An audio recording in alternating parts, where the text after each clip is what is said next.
Hello and welcome, ladies and gentlemen, to the continuation of the Alpha Touring Challenge Season 6 as brought to you on the premier sim racing platform available only on PC, known as iRacing. And today, we take a look back at all the racing action that transpired in round number 4 of 13 here in Japan at the Suzuka Circuit in the Mie Prefecture. For as our drivers get ready to go racing today, it is going to be another sprint race round. Having had our first sprint race round all the way back in round number 2, the time comes once again. And on our schedule today, as you can see there, times in Greenwich Mean Time or Universal Coordinated Time, that's GMT and UTC, we have 3 races preceded by a single qualifying session, and let's take you through it. In just under 15 minutes time, we're going into our qualifying session for 15 minutes of qualifying action where all of our drivers will be out on the circuit looking to set their best possible qualifying times to line themselves up on the grid for the purposes of race number 1. They'll immediately follow with Sprint Heat 1, a 15-minute race at approximately 3 o'clock today, and after that we'll then be making our way over to Sprint Heat 2 of a brief pause, and that'll be approximately 20 past 3, where our drivers will once again be taken on the circuit under race conditions for 15 minutes. Then we'll take a pause of approximately 5 minutes before getting ready to take to the grid for our final race of today, the sprint feature, which is double the duration of 30 minutes compared to 15, and that'll be at approximately a quarter to 4 this evening. But as our drivers get ready to go, let's do a little bit of housekeeping, of course, as well. Firstly, as we said earlier, we are taking a look back at the racing action of round number 4, and therefore this broadcast is a post-round broadcast. So all the racing action you are seeing transpired as what was Monday, the 12th of December 2022, but we're bringing it to you as if it were live as of this Saturday, the 17th of December. So I, as your commentator and host, do not know what happens in any of the practice sessions, indeed in the qualifying session or in any of the races. I've made sure to avoid any spoilers, and therefore we're going to be bringing it as close as possible to the raw live experience for you guys and girls tuning in at home. And of course, we do ask if you're tuning in as well, the drivers who took part in the races, please do avoid any spoilers in the chats, whether it be on YouTube or Twitch, for the simple reason we don't want to give the game away to those who do not know what happens. Indeed, I, as your commentator and host, do not know what happens, but let's not get ahead of ourselves here. Who am I? Well, I'm your host and commentator, ladies and gentlemen. My name is Paul Walsh, also known as TX141 or Britain the Spit, depending on what media you follow me on, and I'll be bringing you the remainder of your racing action throughout the whole of this season from round number 4 onwards. And taking over the reins from Logan McKinzie, and also what was last time out, of course, a special guest commentator, Michael McLeod. Well done to both of them for an absolutely brilliant broadcast in round number 3, and indeed a special shout out to Logan McKinzie for a fantastic set of broadcasts from rounds 1 through to 3. Definitely setting the bar high, and now I'm going to have to try and live up to that standard, and I can only hope I can do the same. But as our drivers get ready to go, then let's take you through what is the season so far and what lies in wait for all of our drivers as we carry on. And of course, this broadcast being brought to you on 2 media platforms for your viewing pleasure. Firstly, on YouTube at youtube.com, just search for TX141, TX or Paul Walsh, and then on Twitch, you can go to twitch.tv/TX141. And of course, we can see both chats over the course of today. If you do want to drop any messages in, let us know who you're cheering on and what you're expecting to see. Well, do feel free to pop a message or two in, and I hope you're all doing well. But before we get too far sidetracked, let's come on to our calendar for this season. Well, as we can see, so far we've completed our first 3 rounds. Started off back on the 7th of November 2022. We kicked off at Belle Isle in Detroit in the United States of America. The classic street circuit opener, of course, for the Alpha Touring Challenge. We would not be without it. It made a return right at the start of the calendar, and there we saw plenty of battling action. Our opening feature race round of the season, or our Alpha round as we like to refer to it, and then we made our way to round number 2 for our first sprint race round, which was on the 14th of November, and that was in the state of California in the United States at Laguna Seca, or the WeatherTech Raceway Laguna Seca as it's known in full currently. After that, we made our way over to Japan via the Pacific Ocean for the 21st of November, and there it was at Fuji Speedway that we saw the feature race come all the way down to the wire, and indeed a fantastic battle all the way to the finish amongst our drivers, particularly at the very front in the Alpha class. And then we were meant to only take a week's break, but it was extended to 2 weeks. A week's break for Thanksgiving, of course a major holiday in the United States, but we had to take an extra week's break due to a technical issue with regards to the fact that we planned to initially go racing at one of the smaller variants of the Suzuka Circuit, but it was found out on the day, or just before we went racing, that actually the pit lane of the small event was unable to accommodate all of our drivers, and therefore we had to postpone by a week, so that way we could switch the race for the full Grand Prix layout, which you're going to be seeing today. And indeed, that's why we're now on the 12th of December, the racing action at Suzuka took place. Indeed, today you're going to be seeing all that racing action, which took place in the second sprint race round of the season. And then after this, well, we've got an absolutely jam-packed calendar ahead. We have the Hungaroring in a week's time, and that will be, of course, round number 5 on the 19th of December, and the Hungarian circuit. They're always a major favourite when it comes to close battling in low downforce cars, when the cars do not have too much aerodynamics on the car, it does mean that they're able to battle one another very closely. Indeed, these touring car racing class machines, which the series is all about, are going to be real favourites to that circuit. And then after that, we'll be wrapping up the second stage of the season at Donington Park on what is Monday the 26th of December, so Boxing Day if you will, in the United Kingdom, and our drivers will be taken on the Grand Prix circuit for the third sprint race round. After that, we've taken a week's break to, of course, celebrate the transition into 2023. We're Happy New Year to all and everyone in between. And then we'll be back on the 9th of January for the Red Bull Ring. And we're kicking off 2023 in style in Austria with a circuit which, of course, is no stranger to battles in the touring car racing class. Indeed, many of you will remember back in Season 5 at the shorter national layout, we saw battles of plenty, sometimes 3, 4, 5 wide into certain corners there in the sprint races. But we're going to be taking to the full Grand Prix circuit in a full Alpha round. And then we're making our way over to Germany for the Nürburgring Grand Prix circuit on the 16th of January, before then heading all the way down to the South American continent for Interlagos in Brazil on the 23rd of January then. Indeed, Interlagos, no stranger to championship drama, much like our circuit of choice for today, interestingly enough, albeit we normally see both Interlagos and Suzuka together towards the end of motorsporting calendars, particularly Formula 1, but we're seeing them poles apart here today. Then we have Rudskogen for our final sprint race round as of the 30th of January in round number 10, and then the Norwegian circuit, a major touring car racing class circuit in TCR Scandinavia, and we see our drivers take on the Norwegian countryside before we have 2 Alpha rounds lined up for the 6th and the 13th of February, one at Mid-Ohio, one at Road Atlanta, both of them in the United States of America, and then we bring it all to a conclusion with our special event race at Bathurst in Australia on the 20th of February, and more details on that as we get closer and closer to the conclusion. But a fantastic calendar lies in wait, and indeed we've only reached the tip of the iceberg as we continue the story here in Stage 2 of the Championship. But speaking of the Championship, let's come on then to our Drivers' Championship standings going into tonight. Of course, these standings only accounting for the first 3 rounds, and we can see here at the very top with all of the overall points considered here. Remember that all of our drivers, whether they are Alpha or the Pro class, alternatively Delta, which is the Prime or the M class if you will, regardless of which class they're in, they are all competing for the same prize pool and points pool. They are not running in separate points categories, and therefore that encourages all of our Delta drivers to fight for every single position and try to get one over on the Alphas, and conversely that means also the Alphas cannot relax when they've got Deltas behind them for the simple reason the Deltas want to take the points off of them. And it is Micah Hendricks who currently leads by a single point after a great performance at Fuji Speedway over Logan McKinzie. It is going down to the wire between these two at the moment, and you could argue these two Alpha drivers are already starting to turn this into a 2-horse race. However, it's a bit premature to say that with only a 15-point advantage over James Carr in P3, who in turn has a 19-point advantage over Robert Abrams. But you can already see how the battle for P3 is more centric downwards now, with Carr having to hold off the fight from Abrams and also Wojciech Swierdorich, and also Francois Schink not too far, and Connor Achitella as well, the driver who of course stunned everybody in Season 5 with those performances in the Delta class and running well in the Pro class so far. And so we do have effectively 5 drivers there all competing for P3 and all vying for that opportunity to try and sneak the way into the battle for the top 2. Jerome Padulas there on 99 points, only one clear of Matthew Shepka who's in P9, and the 2 drivers there also coming to blows time and time again, and we can imagine there's going to be plenty more of that tonight with David Bauer complete in the top 10. And as we look outside of the top 10, we come on to our first Delta driver, and it's Justin Rhodes who leads the Deltas at the moment in P11 on 89 points, 9 points clear of Eric Statzer, and it's been very interesting to track how their points and performances have lined up so far, with Justin Rhodes normally taking the bigger lion's share of the points when he performs well, but it's inconsistency which has prevented him from being able to make a clear break. Meanwhile, Eric Statzer by comparison on 80 points there, 7 clear of Kurt Smith, and the question for Statzer is, will he be given the opportunity to focus on hunting down Rhodes and taking points off of Rhodes tonight, or will he be more worried about the rookie for this season of Kurt Smith being able to come into the contention for that P2 position in the Delta class, and Dom Savio and Auguste Blondor as well. Let's not count both of them out, only separated by 2 points and only 10 astray of Kurt Smith. Savio and Blondor both putting in great performances at certain points in this season so far, and we really do have 3 drivers all trying to hunt down Statzer for that P2 and the right to take on Justin Rhodes.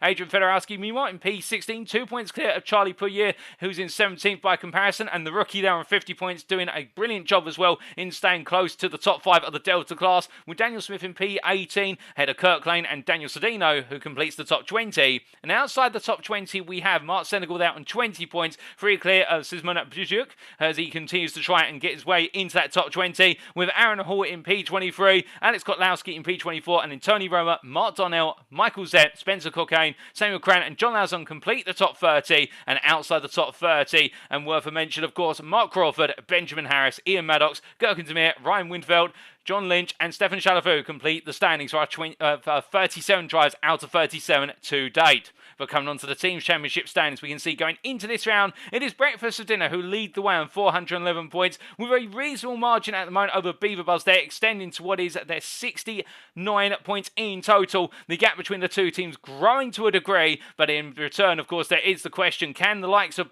Beaver Buzz and Yellow Flag Motorsports find their way closer to Breakfast for Dinner, or will they focus more on taking points off of one another and fighting for that P2 spot? Talk Steer Racing, meanwhile, lead the rest of the pack there in P4 on 254 points, 40 clear of Hugenholtz Motorsports, named after, of course, Haas Motorsport, with QZ Motorsports P6 ahead of Not Last Motorsports in P7, and then back of the pack Racing, currently back of the list at the moment on 30 points in P8 and looking to get a major score on the board in order to try and usurp Not Last Motorsports as a minimum. As we then come onto our circuit for today, it is none other than the Suzuka International Racing Course Grand Prix circuit here, known more colloquially as the Suzuka Circuit, located in Suzuka City in the Mie Prefecture of Japan. This course, consisting of 17 corners in total, is a test circuit. Of course, it was designed and built in 1962 by John Hugenholtz, and this circuit manufactured by Honda as one of their official test circuits in Japan, while the other ones, of course, being Twin-Ring Motegi, is a circuit which puts car and driver to the ultimate test with its 4 unique sectors. Sectors 1 and 2 running all the way from turn 1 up towards the end of turn 6 and transitioning into turn 7 for sector 1, and then from turn 7 all the way through to the exit of turn 9 for sector 2 are all focused on low to medium speed handling and the ability to manage direction change. Meanwhile, sector 3 and 4 are focused on high speed, acceleration, and also the ability to get back on the throttle as soon as possible on corner exit, with sector 3 running all the way through the kink of 10 up towards the hairpin at turn number 11, and then the run all the way through Spoon Curve at turn 13 and onto the backstretch, which leads back over the circuit. The unique figure of 8 layout, only common to 2 FIA grade circuits, of course, the other one being based in Italy. I can't quite remember the name off the top of my head, but as our drivers make their way down that back straight, they'll head into sector 4, which begins just before 130R, the very tricky fast left-hander at turn number 14, and then they'll make their way into the Casio Triangle chicane at turns 15, 16 and 17 before powering their way onto another lap, and with lap times here expecting to extend over 2 minutes 10, approximately in the region of what we reckon will be 2 minute 12 for the fastest drivers and 2 minute 15 for the average drivers in the field in terms of pace. This is going to be a test of our drivers' endurance, albeit with sprint races, because this circuit takes a lot out of a driver, I can definitely tell you that.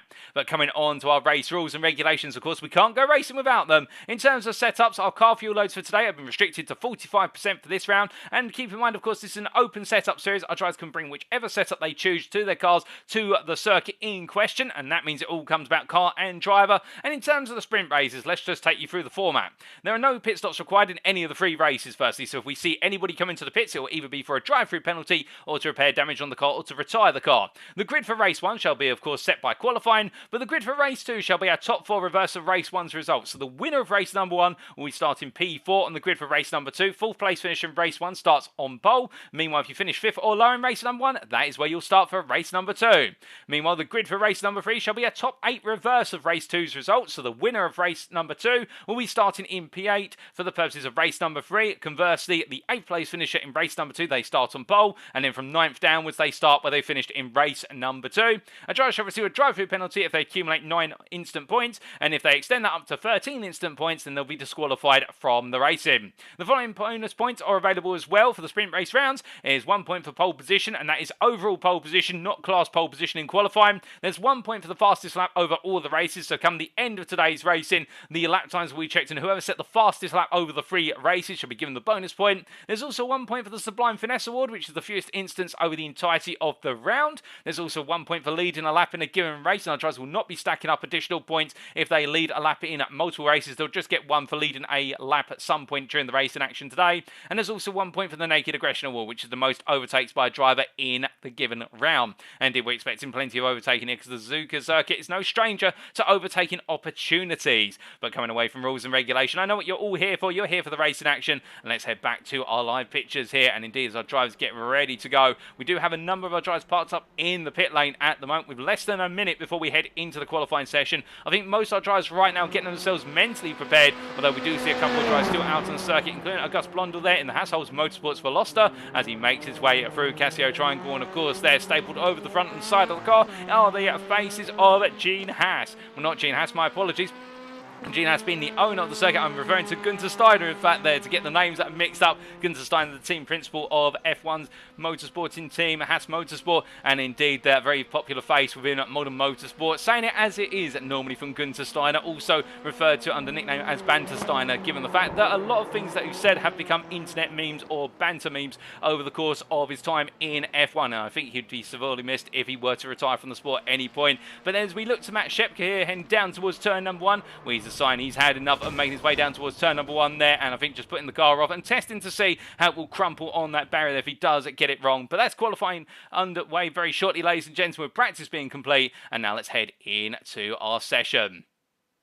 Well, as we head into our session here, we do just have a small technical glitch with regards to our qualifying session. Give us a brief moment, and there we go. It is resolved there. We almost had all the lap times appear up on the timing tower there. We do still seem to be having that issue appear intermittently, so we will have to do a fade away next time. We're waiting to see if it had been fixed, because the fix had been implemented with regards to broadcasting software, but it does seem to still be materialising. So qualifying is underway then, 15 minutes of qualifying, and well, what can we expect here in terms of the run of form of our drivers today?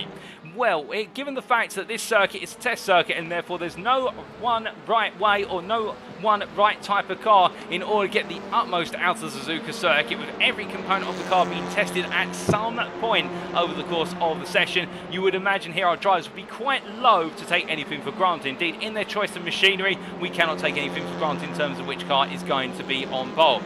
Now, based on the current balance of performance, we would argue that the Hyundai Elantra, the Elantra N, which you're seeing here being piloted, for example, by Justin Rhodes, Delta Championship leader at this point in time, the Elantra is going to be the go-to car over a single lap. This is the qualifying car in the fact it has a lot of all-round pace, and it's also very strong over a single lap. The downside of the car, of course, is when it goes into the races, it starts to lose out with regards to quite significant front tyre wear, particularly if the driver pushes it quite hard and track temperatures are high. The two do not mix well together, and that means the Elantra can really start to fall off on pace as you go deeper and deeper into the races. Now, are we expecting that here today, given our 3 races are sprint? Perhaps not in races 1 and 2, which are of course only 15 minutes in duration each, but in the sprint feature in race number 3, we could see that start to come into the fold in the final 5 minutes, depending on how much battling our drivers in the Elantras have to go through in order to get to that point in the race. Meanwhile, at the opposite end of the spectrum, the non-qualifying car, but really the car that has come into its prime in the recent balance of performance going into Season 6, is the Honda Civic Type R,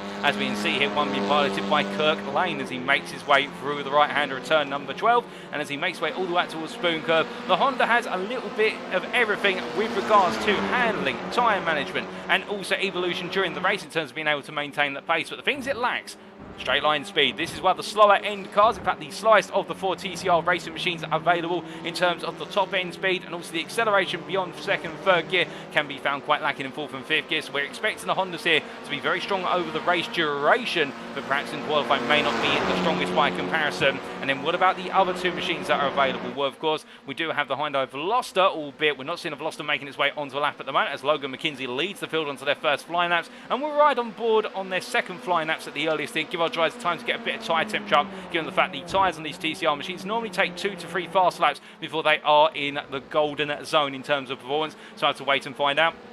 As we do look around for one of our Veloster drivers here, and there is one indeed, and that is Micah Hendricks making the way through at turn number 3 right now, heading into the S's, if you will. The Veloster is the jack of all trades, master of none machine, in the fact it has a little bit of everything in all categories. If it needs acceleration, it's got it, particularly in 1st, 2nd, 3rd and 4th gear, but lacks a little bit by comparison in 5th and 6th gear compared to, like to say, the Audi RS3 and the Elantra M. In terms of cornering, it's a small shade off of the Honda Civic Type R, but it's almost there in terms of tyre preservation. It's right in the middle in terms of how those tyres are managed, and therefore you can imagine the Veloster is quite a comfortable car for drivers to drive, and indeed got a lot of performance capabilities at the fingertips, and we'll have to wait and see whether Hendricks and indeed all the Veloster drivers can unlock those capabilities here today. And then coming on to our 4th car, of course, it's the Audi RS3, and we don't normally see too many Audi RS3s at the moment because the balance performance is not quite favourable to the Audi RS3, and the simple reason for that is this car has been very heavily focused around the ratioing of the gearbox towards the higher gears, where you see drives normally go into second and third gear, and any of our other TCR machines at a given corner, you'll see the Audi normally going one gear high, and that is because the car is all focused around moving up through the gearbox as aggressively as possible, as we do see Joseph Oetzel here making his way up towards the hairpin, and it's corners like the hairpin where the Audi is going to struggle. So he'll normally have to approach the hairpin in as high as third gear, depending on just how confident he is in terms of getting the traction down, because in second gear there'll be a huge amount of front end wheel spin, and that is because the Audi is very focused around straight line performance and straight line acceleration. It's the strongest of all the cars here in terms of getting up towards top speed, but it's no slouch when it comes to cornering either, but it is the gearbox that really hampers the Audi, and therefore we don't normally see too many Audis, but the ones that do gamble on the Audi, they either go one or two ways. Typically they either perform extremely well within class, alternatively they normally find themselves performing very well at very select circuits where the weaknesses of the gearbox are not exposed, and can Oetzel and indeed our other Audi driver of what is Swierdorich also find a way to perform today, or will they find themselves falling behind in the pack? That will all have to be weighed and thought out in consideration shortly. As we do get to the end of the first third of this qualifying session, we continue to watch Oetzel here make his way through 130 yards, just about keeping it in track limits there, as we've got a car off, and that's Kirk Lane, who's had a spin there coming through 130, I think going a bit too wide on the rear, kicking on out, but we continue to focus on our Audi driver here in the 64 car as he makes his way through Casio Triangle and towards the line. Is he happy with this lap? If so, he'll bring the car to the right. He is very happy with this lap as he shortens the run to the timeline and only begins to open it up towards the end, and P10 overall so far, not a bad qualifying position there, and we'll have to wait and see how the other members of his class stack on in. As we can see that Blondell's gone up to P9 already, and well, more drives still to put in laps. As the drivers continue to make the way on around, we do have a couple more still to come on through, including, well, I believe Jerome Vigillas, in fact, has done his first flying lap and making his way on to another lap. No, in fact, he's just gone out onto the circuit at the moment as I check my timing screens, and therefore he's on his initial warm-up lap at this point in time. Meanwhile, elsewhere, well, everyone else has made the way onto the second flying lap now. Alternatively, he had to jump to the pits and head back out onto the circuit, and when our drivers come around next time, we'll ride on board for our first flying lap on board with one of our drivers here. But as we see the timings right now, it does look as though Hendricks the fastest of everybody on a 2:15.023, as we see him here pressing his way through turn number 12 and caught up in a bit of traffic here, and well, that is not going to be conducive to his lap time, particularly if he finds himself being impeded by Francois Schink as they make their way through Spoon Curve through 13A and then through 13B here. Two very different portions of the corner, where the first portion of the corner is a late apex trail braking zone. Meanwhile, the second portion of the corner, again, heavy trail braking, but it's all about making a nice early apex, because the remainder of Spoon Curve is off camber where the car rolls out and wants to naturally understeer. And of course, these touring car racing class machines are very prone to understeer. Front engine, front wheel drive. It's the front tyres that do all of the hard work in terms of power deployment and cornering. The rear tyres get a brake by comparison, and it's the rear brake bias that our drivers try to use in order to open up that rear end that normally assists them in maximising the lap time. But as they head on down out of the final corner here, will Hendricks be able to improve? I think he is going to improve to a degree as McKinzie improves to a 2:15.232. Hendricks, however, goes even faster at 2:14.771, using Francois Schink there in order to gain lap time on the straights. A beautiful lap there from Hendricks, and Hendricks definitely finding plenty of time out of the circuit. As meanwhile, as our drivers continue to make their way on around here, we look to Mark Darnell, who heads on to a lap, and we ride on board here with Mark Darnell as he takes us around for another flying lap of the Suzuka Circuit. To head down towards turn number 1 here, looking to the bottom right of the corner of your screen for his gearbox and also his speed. Trail braking into turn 1, coming down a gear, down 2, down 3 gears. He now makes his way into turn number 2. Very tricky opening pair of corners as he powers out in third gear, now building up through the throttle once again as he goes into turn number 3. Straight line between the apex curves of 3 and 4 before getting into the right-hander of turn 4. Going a little deep there and has to reset the car into 5. You know, he's trying to get the car into the middle of the road to open up the apex of 5 and then keeping in the middle before turning the car in nice and late for 6. Understeer a little bit there. It's going to cost him about a 10th as he comes into turn 7 and turns in a bit too early there. And you'll notice in the S's how it's all about finding that rhythm from the outset. Get it right and it absolutely flows like butter. Get it wrong, however, and it will feel as though the car's as stiff as a brick as he makes his way in to Degner 1. Braking up, tap of the brakes there in 4th gear as he comes down to Degner 2 and makes his way through down to 3rd gear, down to 2nd gear as he powers out the corner again, going a bit deep there. And I think Darnell's run through the S's has really disrupted his rhythm as he now comes into the kink of 10 and gets onto the brakes here for turn number 11. Into the hairpin, slides corner on the circuit, 1st gear, and as soon as he clears the apex curve, gets back on the power and straight lines it all the way into turn number 12. Now through turn 12 he goes here, light amount of steering being applied, just gradually letting the car come through the long right-hander that seems to go on for an eternity and drives it completely flat out here as he now gets ready to go into the first part spoon, looking for the escape road to his right-hand side. That's your braking mark as he comes down to third gear, trail braking into apex, not letting the car carry as much speed as you'll see some of our fastest drivers do. And as he comes into the second part spin, you notice because he had a tighter approach on entry there, the car wanted to understand that's the off-camber nature of what his spoon curve catch him out as he now makes his way up towards 130 yard, letting one of our drivers go there. That's the Audi of Spiridoric who's just let go as he now makes his way up towards 130 yard, looking to his right-hand side here for his mark of the 50-meter board and taps the grass and gets it very wrong, but catches the car there. Goodness me, Darnell, that was an absolutely major catch. And well, I can definitely say one thing, whilst this lap has not gone the way that Darnell's wanted, he's definitely shown us he's got the ability to catch away with TCR machines. He makes his way down through the final corners here, and well, he's not going to be improving on this lap, but definitely right now, if anybody needed proof that he's got control of that car, well, we've just had that proof as he makes his way down towards turn number 1 once again.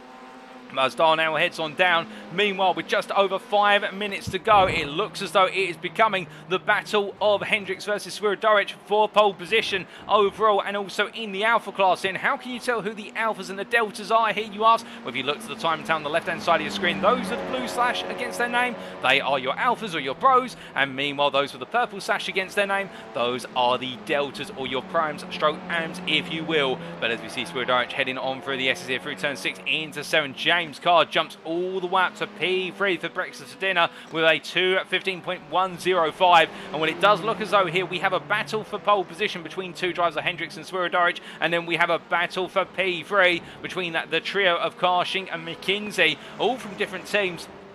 And that really goes to show you just how close it is this season so far. I mean, we saw it in Season 5, we've seen it since the start of the season, and as we continue to make our way through the Suzuka Circuit today, the proximity drives to one another in terms of those qualifying times goes to show you how the class balance really is working well as we go deeper and deeper into the life of the AlphaTauri Challenge. Indeed, going from strength to strength, round after round, as we briefly lose James Carr there. Not quite sure what happened, but he seems to have briefly disappeared, and he's rematerialised a little bit further up the circuit. But of course, connectivity issues can play into the factor, and as we see Francois Schink making their way through 130R in the Veloster, we're heading up towards Casio Triangle, and Schink right now not in an improving lap, improved in subsector 3 with the sectors being cut down into smaller chunks on the iRacing simulator. But Schink makes his way through the final corner. We're going to ride on board with Francois Schink and see if he can improve, as he is demoted to P5 by McKinzie, who improves. In fact, Schink does improve right at the end to what is a 2:15.094, and let's see if he can improve even more on this next lap. Heading into turn at number 1 here from 6th gear, trail braking in, coming down to 5th, and he'll drop to 4th, just these straight lines to braking into 2. And you see they're having a fight at the steering wheel. That shows you a lot of rear brake bias being used as the rear of the car trying to step around before the driver's ready to turn it. And as he comes into the S's of turns 3 and 4 here, dropping to 3rd off of the turn 3 apex, stays in 3rd, it brings the car into the middle of the road and swings it into 5, using plenty of apex curve to rotate the car before going for a nice early apex here, taking the double apex approach to turn at number 6 as he exits out and brings the car over to the right for turn number 7.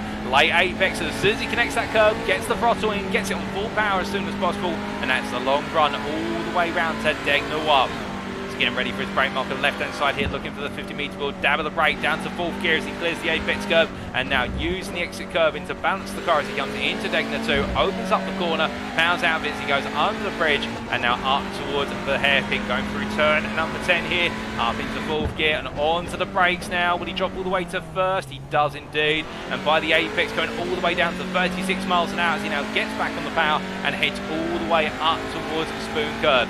Flat out through 13 here, and you notice he goes quite early into 12 as he makes his way all the way through to spoon as he gets ready to go onto the brakes here, pushing the car over to the right. Trail braking into the first part spoon, down to 4th, down to 3rd, lets the car roll out, uses a little bit of the curb on the right hand side, don't get greedy with it, it's a bit slippery, and as he gets a nice early apex down the second part spoon, powers out, he uses plenty of exit curving now as he heads all the way up towards 130R, and in the charge here, getting ready to make his way into left-hander, and let's just listen in to see how much of a lift he gives.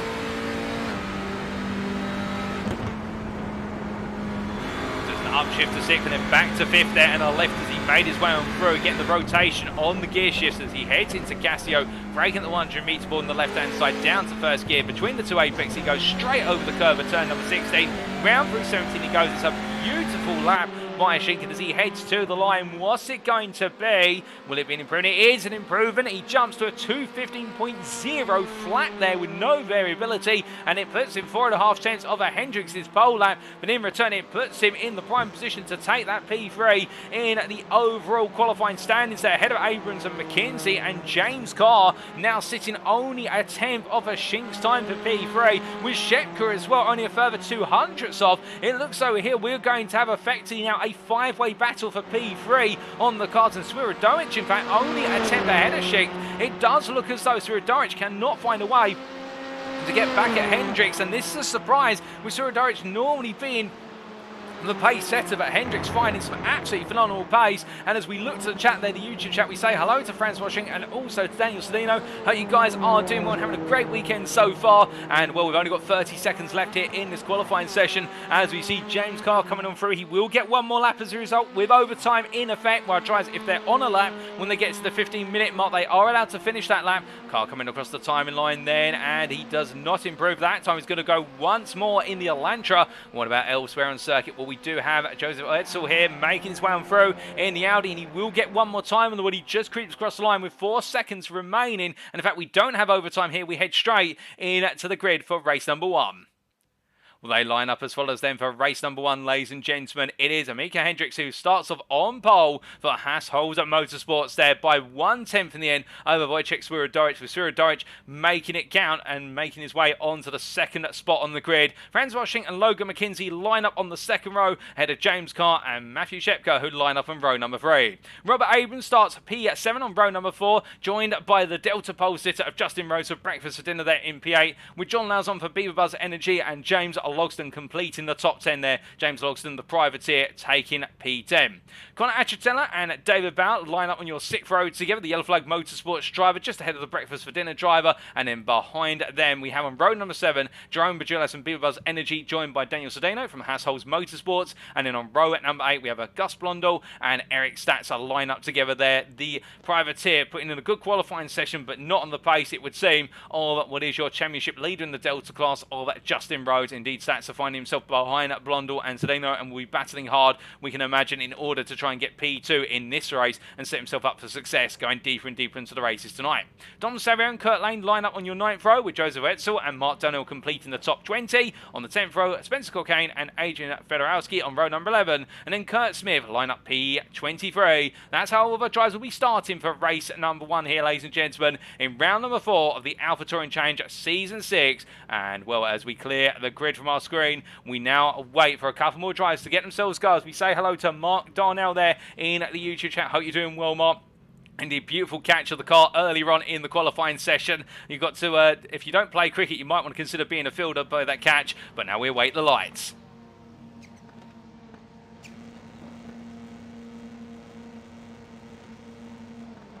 And it's lights out and away we go for race number 1 here at Suzuka. And as they make their way down towards turn number 1, it's a great start for Micah Hendricks, but look at Swiradowicz as well. And in fact, Swiradowicz, as he goes up through the gearbox, there's contact already as they make their way down to turn number 1. And I think Swiradowicz, they're trying to give his rival the bit of the elbow there as they make the way through the opening sequence of corners. And as our drivers come charging on through here, everybody safely making it through turns 1 and 2. Now as they make their way into the concertina at turn number 3, it looks like there we do have one of the Yellow Flag Motorsports cars being sandwiched a little bit, and in fact that is Robert Abrams, who finds himself all out of sorts and dropping down the order slightly as he gains some ground at the very start, but now falls back to P7. He's kept ahead of Justin Rhodes, but Shepka's also held position in front as they make the way through turns 6 and 7 and head up towards the Degners. But as they come on through, we look a little bit further back here, you can see James Logston peeling ahead of Jerome Bajulas. Bajulas going a little bit slow there, but meanwhile off circuit, that is none other than one of the Hugenholtz machines getting it wrong, and that is Daniel Sedano, who loses out there on the exit at turn number 7. And as they come into Degner 1, you can see now Adrian Fedorowski trying to go around the outside, but thinks better of it, thinks of safety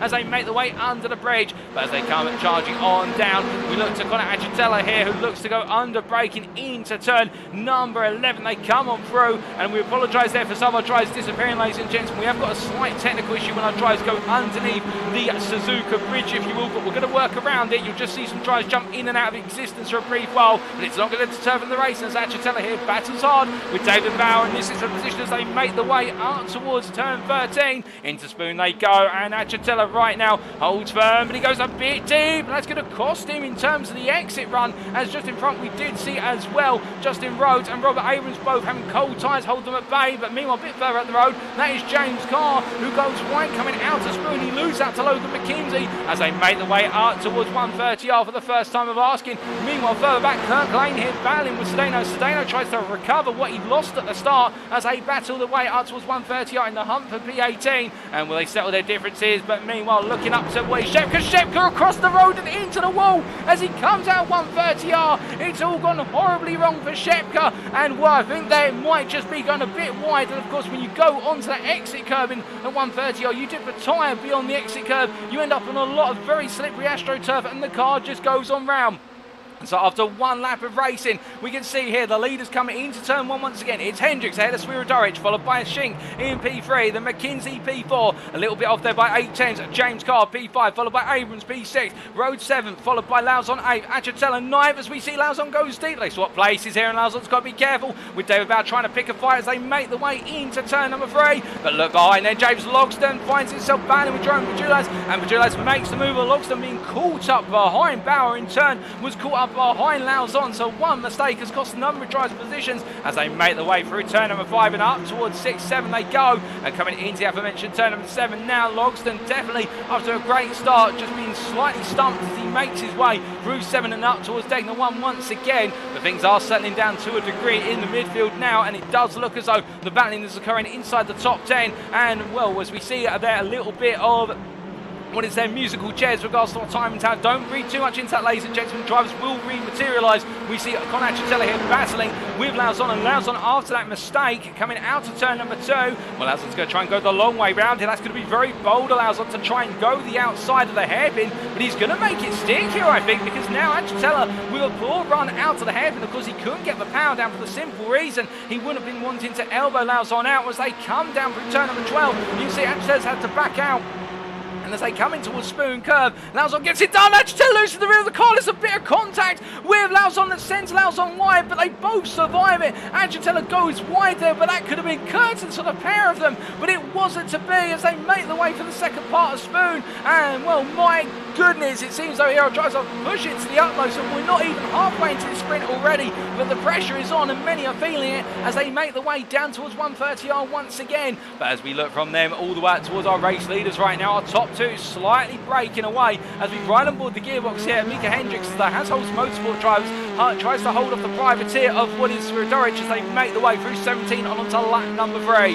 As they come across the timeline, what you can see here is whilst the Audi has fallen back a little bit in the initial racer acceleration coming out to Casio Triangle, now it starts to build quite aggressive as they make the way into turn number 1. Fastest that goes to James Carr there, 2:14.953. I'm sure we're going to see that reduced over the course of the remainder of this race. They make the way into turns 1 and 2. Both drivers they're absolutely on point, and Hendricks seemingly just about to stabilise that gap for the time being, but it could change at any moment. Meanwhile, further back, Daniel Sedano here on the inside battling with Etzel as they make the way through turns 1 and 2. The Audi driver on the outside there backing out, it would seem, as meanwhile they make their way out towards turn 3. We see Kirk Lane trying to take the fight to Dom Savio, and Dom Savio has made his way back past Kirk Lane after a bit of a difficult start to his race. They make the way through 3 and 4, and you see Adrian Federowski and Spencer Cockayne looking at this battle and also wanting to get into the mix. An update for you as well, Shepka after that spin coming out to 130R is back out on circuit, and unfortunately Kurt Smith was not able to get the car onto the grid for the purposes of race number 1. Technical issues with the car. We hope to see them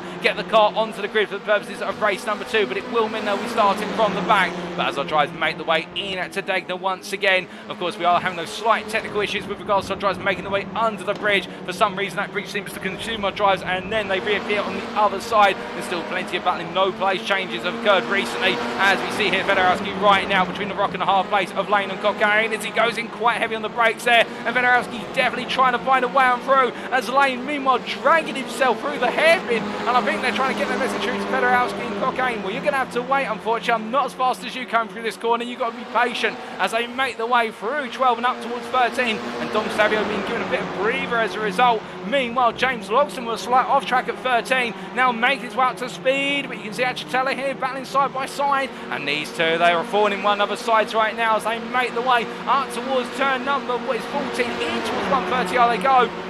And Logston here will gradually build up an overspeed, but it's not going to be enough as we ride on board with the privateer in the 888 Elantra as they make the way through 130R. And you can see how so close in. Oh my goodness, and he almost loses it there. As Achatella almost repeated what happened to Shepko on the opening lap, but it wasn't to be. And Achatella right now definitely running on the ragged edge with regards to that Veloster as they make the way through turn number 17 and down towards turn 1 they go once again. With Logston didn't need an invitation in order to make a move. He's got one because now he's going to look for the move into turn 1. Surely he's within a 10 there and he would be a miss not to go for it, or will he wait one more lap?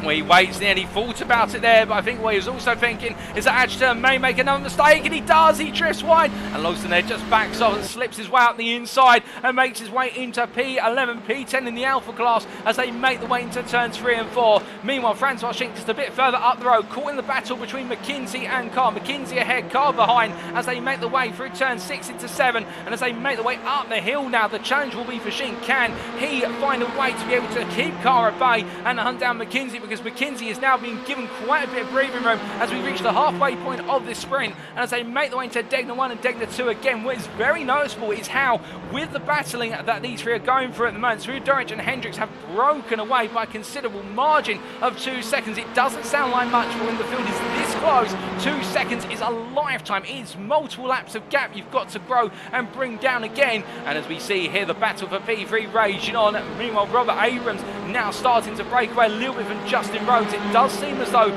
Rhodes, after a really good qualifying session, which has seen the Delta Championship leader out-qualify his class by a good number of places, the only Delta inside the top 10 on the grid for the race 1. You can imagine how Rhodes really focusing on trying to get those points and also seeing if he can close down Abrams, but I think Abrams may just have enough in the tank. Meanwhile, all the way towards the back of the field, but fighting for position here all the same. The Canadian from QZ Motorsports, Adrian Fedorowski, looking for the move on Lane as they head in towards Spoon once more, but Lane there covering him off nicely as they come on through, and Fedorowski goes a little bit deep, and we can see behind Spencer Cockayne also looking at this as the two Civic drivers go toe-to-toe. But meanwhile, speaking of going toe-to-toe, we can see it's with Durridge on the inside from 130R, and I think Hendricks there with a slight error and running a bit deep has released the lead to Suzuka for the first time in this race after their contact into turn 1 on lap number 1. And I was starting to get flashbacks to Senna Prost in Formula 1, of course, where it all happened into turn number 1 in what was 1990, if I'm not mistaken. I may be incorrect on that. Feel free to correct me in the chat.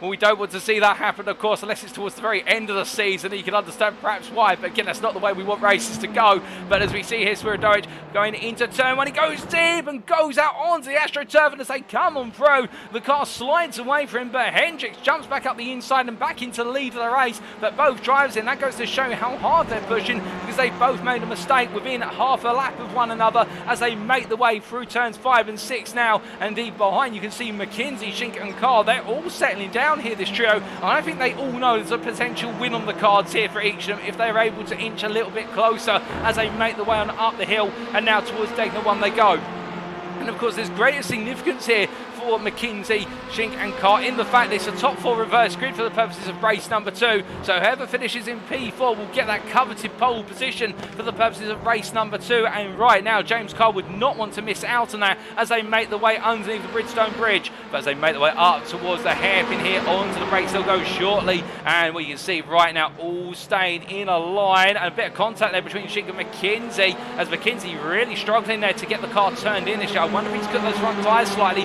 or those brakes are not quite working the way he wants them to. Meanwhile, Cockayne versus Fedorowski here. He's going to be on the outside after the inside run of the kink, and as they make the way through the braking zone here, Cockayne's going to have to go really deep in order to get the run, but he goes overly deep and in fact sends himself all the way around the houses and then some. Well, Cockayne there, if he'd just been able to get the car turned in a little bit earlier on that outside line, he would have had the drag race run versus the Honda. But I think he'll know that as well, know that he just needs to get it turned in a little bit soon on the outside line, and he'll have the opportunity on the next lap as they make the way through turn 13. And as they come through Spoon, we look up to leaders here, and Hendricks leading right now as the Audi RS3 behind us rear direct showing its brute force on the straights with regards to that straight line top end as they make the way through Casio Triangle behind, where you can see how James Carr now starting to put that pressure on as they reach the end of their 5th lap. They've got 2 more laps after this one as they come down across the line. And meanwhile, a bit further behind, Eric Statzer has moved up into 2nd place in the Deltas, P13 overall.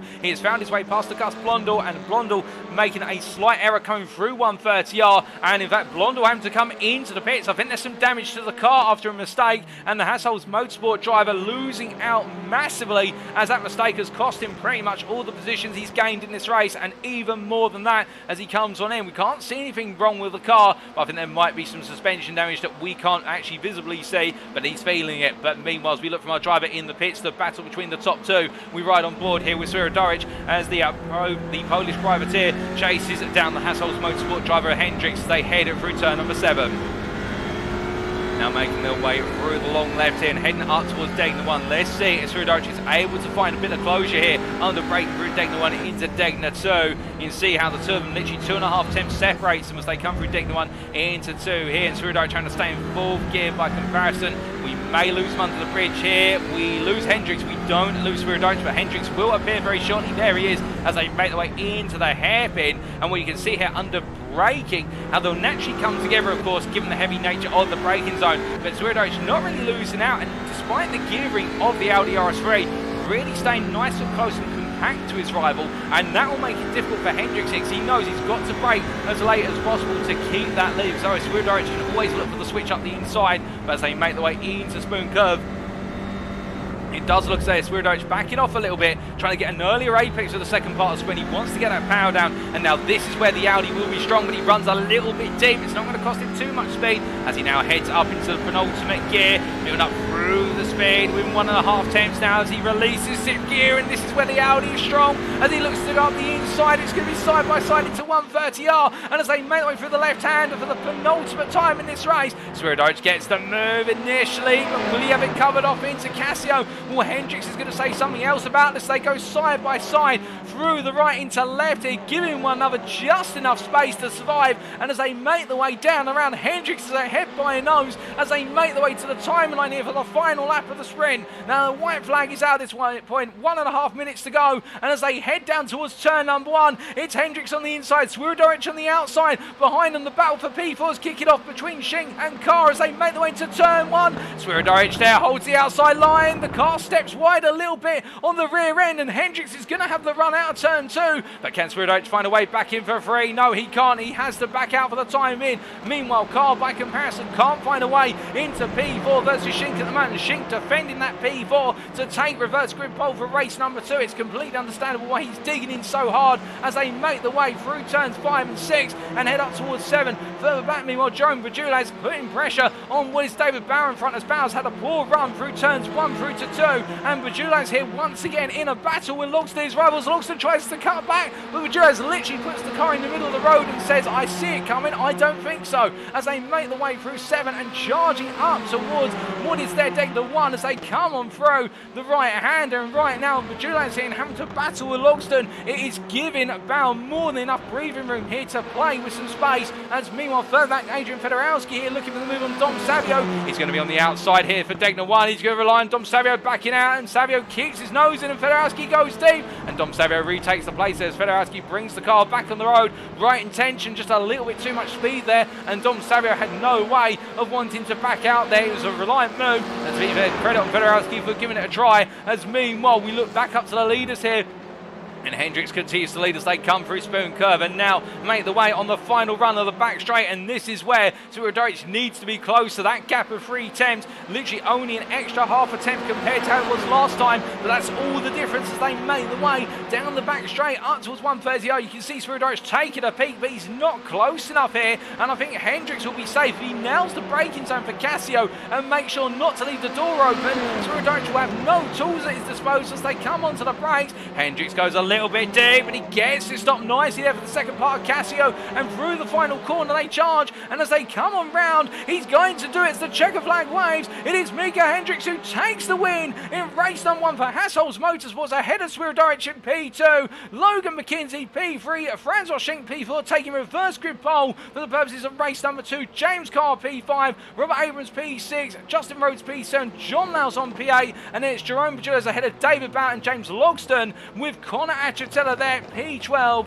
Eric Statzer will come across the line very shortly, P13. Second place in the Deltas with Justin Rhodes taking the Delta win. Congratulations to him. Joseph Etzel completes the Delta podium ahead of Daniel Sedano. Then we have Kirk Lane, followed by Dom Savio, Adrian Fedorowski, and it'll be Mark Darnell who crosses the line in P19 there, setting his personal best at the end of the race.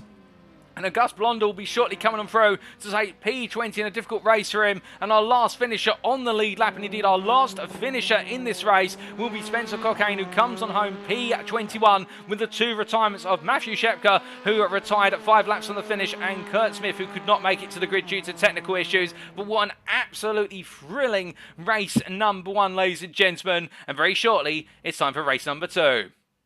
Well, let's take you through that grid then for race number 2 as they line up once again as follows. Micah Hendricks taking pole. Well, in fact, that is not a correct grid, ladies and gentlemen. My apologies there. We are just going to have to look to the grid. Limitations of an iRacing replay file as we do look on down. But it will be Francois Schinck who takes the pole position with Hendricks and Swierdijk on that second row. Of course, given their relative finishing positions. But fantastic race all the way through. And I see there in the YouTube chat, Daniel Steno saying Steiner is tearing up seeing this. That's a referral to Gunther Steiner. And we also say hello to Assuming One there in the YouTube chat. Good afternoon to you, Assuming One. I hope you're doing well. And I do love the running joke there in the chat. But with the grid almost filling up here, and Francois Schinck now starting on pole, what can he do from the front row of the grid? Well, it's time for us to wait and see.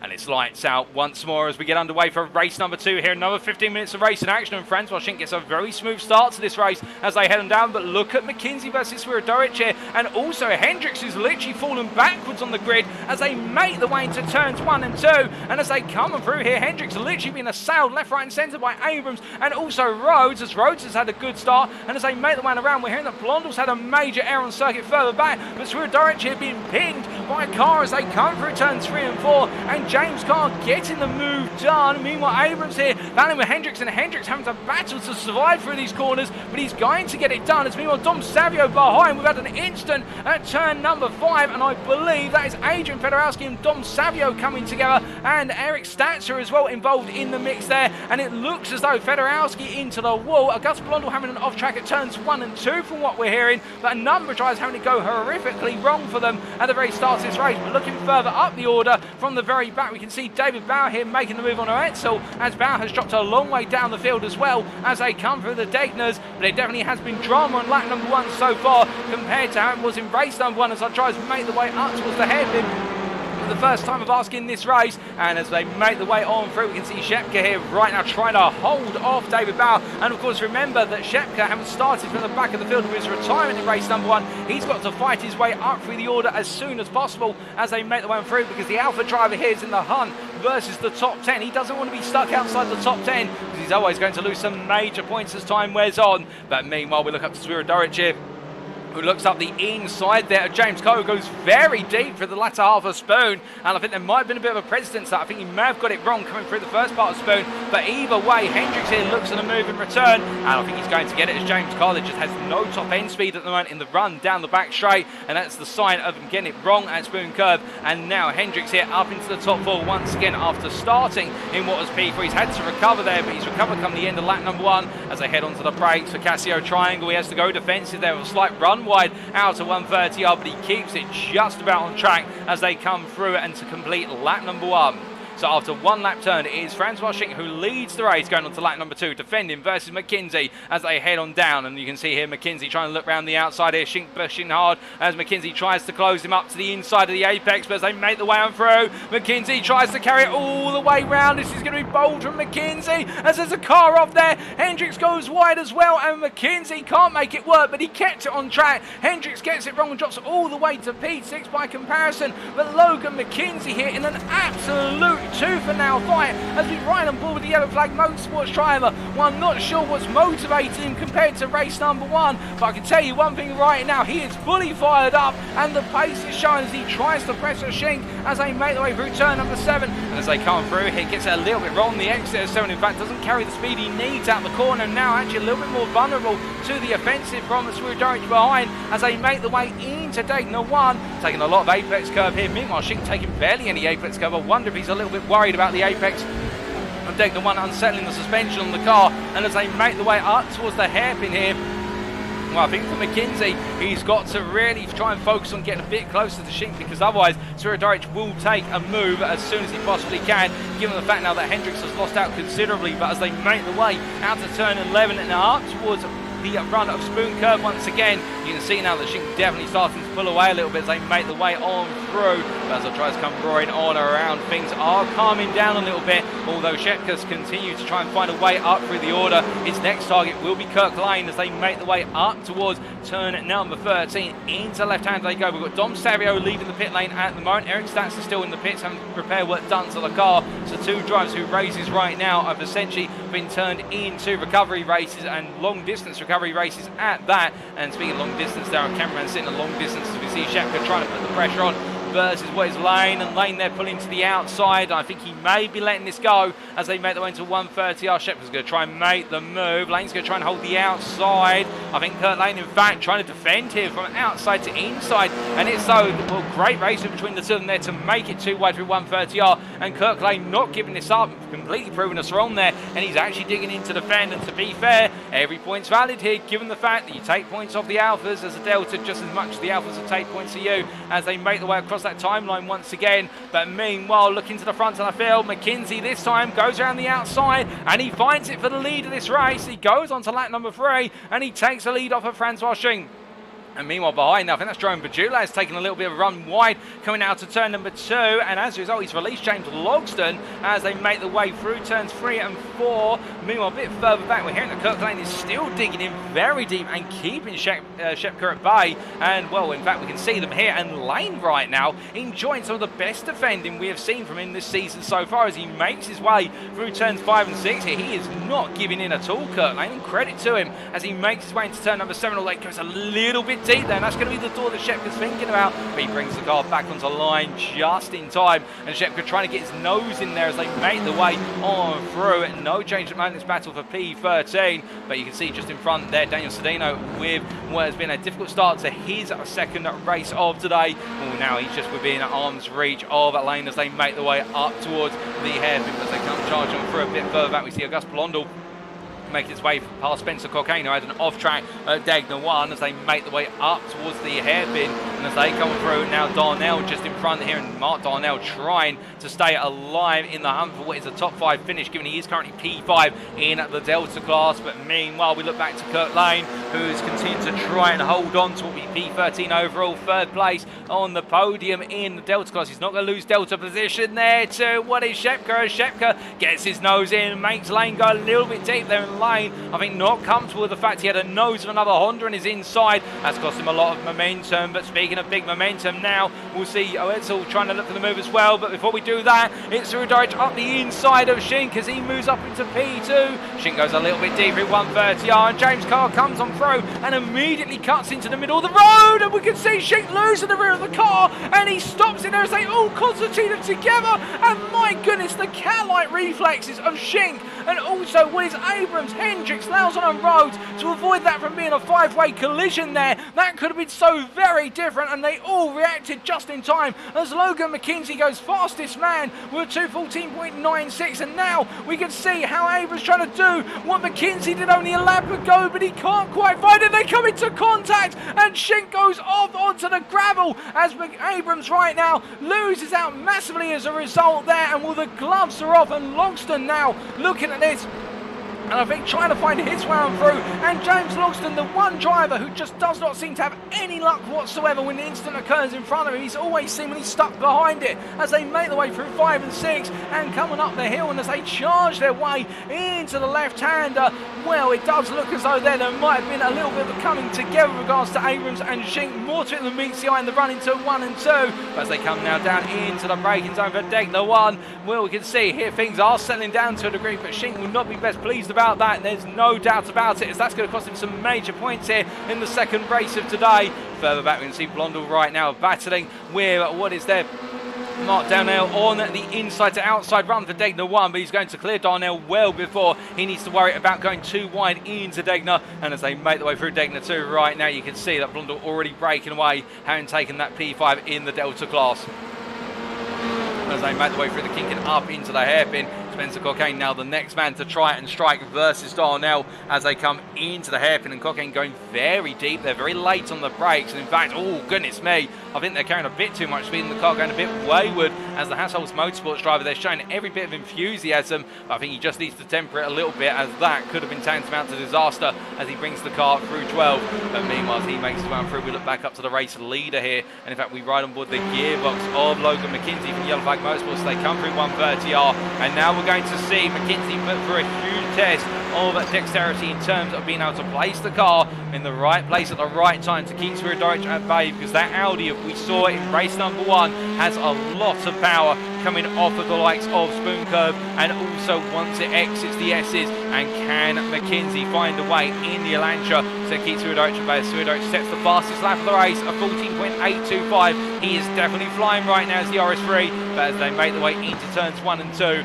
they've only got 5.5 minutes remaining by the time they head into the S's, and McKinzie has everything in his pocket to look to try and hold on as they make the way up to the S's once more, behind James Carr here running in a comfortable P3, looking to try and get his way onto the second step of the podium. But I wonder whether he's placing his bets that Swierdorich will start fighting with McKinzie, and then there's going to be an opportunity to take the win. And also one of the big question marks over this race as well, as we look a bit further down the order, is P8. Of course, that will be reverse grid pole for the sprint feature, and James Logsdon right now in the coveted P8 position as they make the way through turn 7 and head down towards turn 8. And will he look at pushing his odds a little bit higher, or will he look at just concentrating on finishing in P8, given that he'll take his pole position, and therefore he'll set himself up for success in race number 3? Well, I think he wouldn't be amiss to go hunting for P7 or P6, so I mean he's still on the front 2 rows, but we'll have to wait to see whether he has got the gas in the tank to be able to do so. As meanwhile behind, Connor Achatella here trying to battle his way past Jerome Bajula as they make the way into the hairpin. Bajula goes a little bit deep. Achatella meanwhile has to stay in behind as they make the way out of turn number 11 and head through 12. But you can definitely see he's trying to set up a move here, but I think he needs to be a bit closer, and Bajula needs to make a bit of an error. He needs to pressure his rival, as meanwhile Shink trying to find his way past Kurt Lane as they make the way through turn 12. As they come down the hill, just in front there, we can see Shepka versus Sedano, and Shepka gets back ahead. Meanwhile, Shink looks up the inside here versus Lane. Lane's been in this place before, but he's been made to go wide. He doesn't go as wide this time, but he gives the space. And as they make the way out to Spoon Curve, you can see Oetzel now really trying to close up in the Audi RS3 behind, as Joseph Oetzel here seeing an opportunity. And for these two, given everything that's happened, well, they're now battling for what is effectively P3 in the Delta class here as they head on up towards turn at number 14. Through 130R they go. Edsel taking a bit too much apex curve at first. That unsettles the front end of the car. And as they make the way into the braking zone, we look from them to drivers who already made the way out to Casio. And it is Logan McKinzie here who heads on to the penultimate lap. And he's under a lot of pressure from Swierdorich, who looks down the outside here. And well, McKinzie's done this on a driver. Now, can he hold off someone trying to do it to him, which is the outside runner, turns 1 and 2. He does so there. A bit of contact between the two of them, however, but they both seem to survive it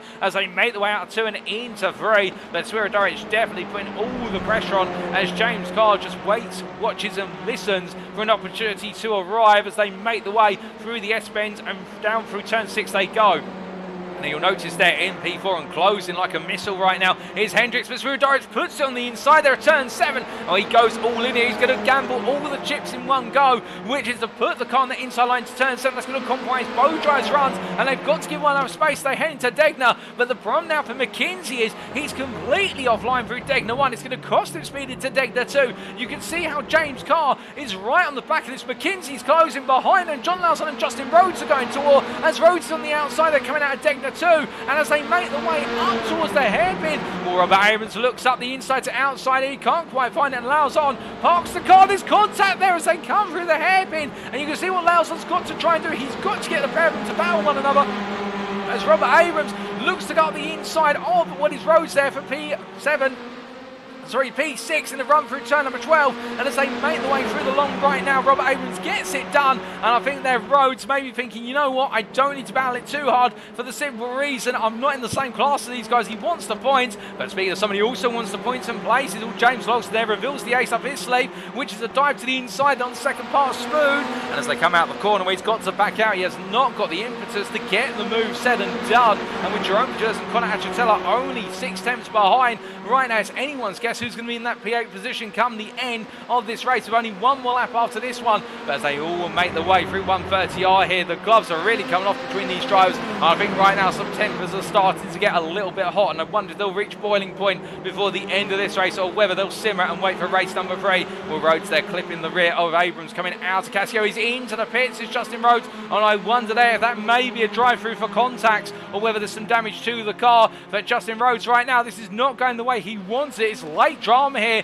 and as he makes one out, I think it's a drive-through penalty. But meanwhile, we've lost one of our drivers, Robert Abrams, with, I believe, what is a disconnect. He's had to jump to the pits. We're not quite sure what happened. We saw him spearing off circuit only moments ago, but everyone else seems to have survived. So Robert Abrams there with a bit of very late drama in this final lap, and well, that is not good news for the Yellow Flag Motorsports driver, indeed the whole team, as Robert Abrams seems to have been taken to the pits by the toe, and that puts him out of the race. But meanwhile, as we see here, the battle for P6 going on. James Logston moving up to P6, of course, with Abrams heading into the pits. Also Shepka and Sedano, and also with Rhodes having to come on in. That means right now Daniel Sedano is your race leader in the Delta class, running P10 here. He's got all the pressure in the world of Francois Schink behind, but I think he's wary of the fact that Schink is an alpha driver, and therefore he won't want to battle this too hard. Of course, it'll give him some extra points, but the man who he's got to worry about is this man behind him, Kirk Lane, who right now P2 in class, where he's going to have one of his strongest results of the season in class, and he may also be looking at an opportunity to take the win if it comes about. But as they make the way out of Degner and now up towards the hairpin, I think he's going to be a bit too far away. He's going to need to rely on some battling in front. And speaking of battling up front, Logan McKinzie here on the inside into Spoon. He's got Swierdorich on the outside here. The Audi driver trying to find the space on the outside. McKinzie gives him some next contact between the two of them, and it sends McKinzie off. James Carr sneaks on through to take the lead of the race as they make the way out to Spoon Curve. And will James Carr now surely is in a given position. There's no way he can lose this, as Swierdorich meanwhile battles with old rival Hendricks as they make the way up towards 130R. It's late drama at Suzuka as they make the way into the left-hander, and Swierdorich stays ahead, but James Carr right now is clear. He's 1.5 seconds clear almost, and he's going to show no signs of slowing down as they come through Casio Triangle. And as they make the way on through turn 17, he's going to take the checkered flag. It's breakfast and it's James Carr who wins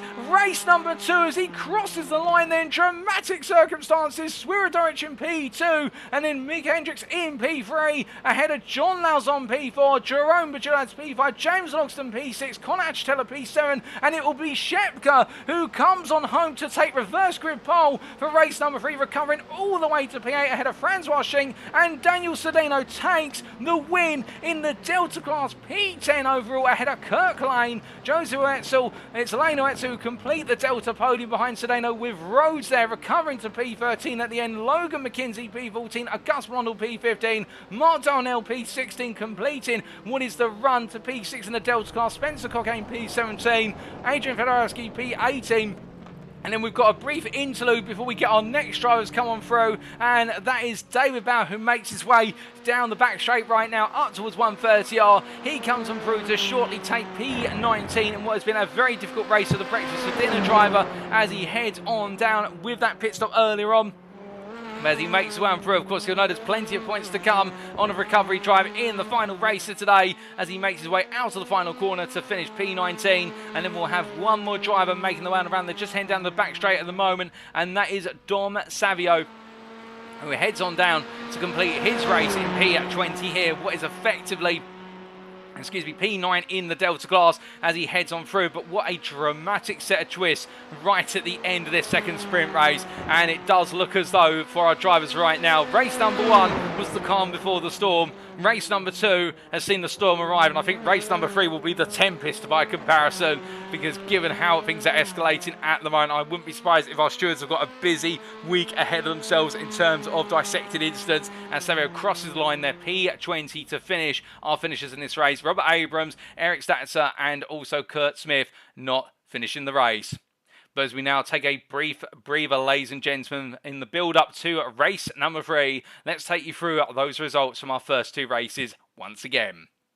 As we start off, of course, with our results for race number 1 here today at Suzuka, and that was our first 15-minute sprint. In the Heat 1 race, we saw Micah Hendricks taking the win for Hugenholtz Motorsports by 2.5 tenths over Wojciech Swierdowicz. The privateer, they're not quite able to pip Hendricks to the line, with Logan McKinzie completing the overall and the Alpha podium for Yellow Flag Motorsports. Then Franz Washing and James Carr completing the top 5, with Robert Abrams P6, Justin Rhodes, your Delta winner in race number 1 for breakfast for dinner in P7, head of John Lauzon at Jerome and David Bow completing the top 10. And then best of the rest there in P11, James Logston ahead of Connor Achatella, Eric Statzer second place in the Delta class P13, Joseph Etzel making it P3 in the Delta class for race number 1, P14 overall, with Daniel Sedano completing the top 15, Kirk Lane, Dom Serio, Adrian Fedorowski complete the top 18, and then finishing behind them, Mark Darnell and August Blondels complete the top 20, and Spencer Cockayne, the last of the finishers, with the 2 retirees of Matt Shepka and also Kurt Smith, not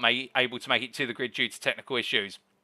And as we come on to the results for what was race number 2, the race you have just seen, well, in a very fiery race in the end, it was, as we look all the way back up to the top of the standings there, James Carr taking up the win in the end by 1.6 seconds over Wojciech Swierdowicz, the breakfast for dinner driver, having an absolutely superb race number 2 and staying clear of all the drama and trouble, with Swierdowicz there definitely in amongst the drama and trouble, finishing P2, at least on circuit. We'll have to wait and see whether that is changed from a stewarding verdict, given what happened towards the very end. Of course, not placing the blame on him, but the stewards have got their work cut out. Micah Hendricks P3, and then John Lauzon P4 there behind the podium finishers in the Alpha and the overall categories. James Logston P5, moving to P5 there after a struggle for P8 in the early stages of the race. Connor Achatella P6, Matt Shepka P7 in a fantastic recovery drive. And then interestingly, Francois Schink there in P8. So Schink being demoted down.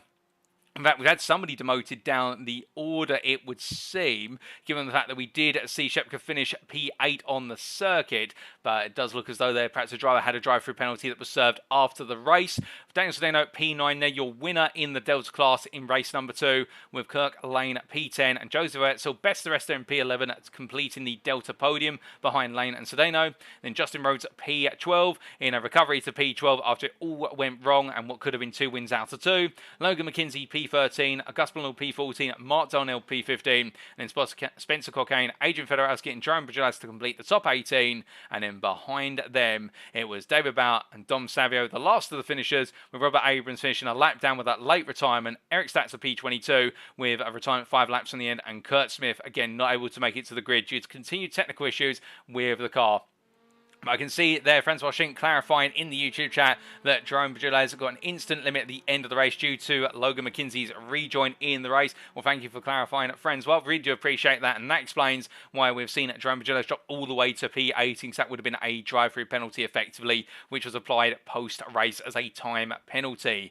But those are the first 2 races, and well, we've only got 1.5 minutes before we go racing once again, ladies and gentlemen. But a brilliant pair of races all the same. And well, now we only have 1 race to go, and that is the sprint feature, which will be getting underway in approximately 1.5 minutes time. We're right on schedule here, and it'll be 30 minutes of racing action. Who will come out on top in the top 8 reverse grid, we will find out very shortly. But of course, the big notes to make so far in terms of the racing we have seen, it has been gloves off from our drivers all the way through the racing so far, particularly in race number 2, and anything can happen in race number 3. And indeed, with the sprint feature race being worth slightly more points compared to the 2 sprint heats, all of our drivers will be looking to go for gold as much as possible, because those points really do matter as the season wears on.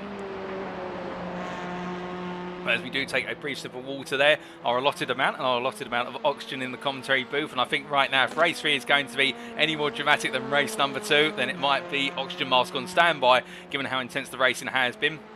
As I know you all do tell me every so often, make sure to take a breath. But well, it's never in the contract to take a breath with the AlphaTauri Challenge, I must say. But joking aside, it definitely has been a breathtaking racing action all the way through and through. And well, for David Bauer, definitely a mixture of fortunes, and race number 2 not working out perhaps the way he wanted it to necessarily. Meanwhile, Eric Statzer here having a bit of a a quiet race, quiet set of races, we should say, compared to his rivals, and definitely this will be putting a dent into his P2 position in the Delta Championship. As meanwhile, James Logsdon heading on around here and warming up, and 2 great results. Can he make it a 3rd on the trot? We're about to find out.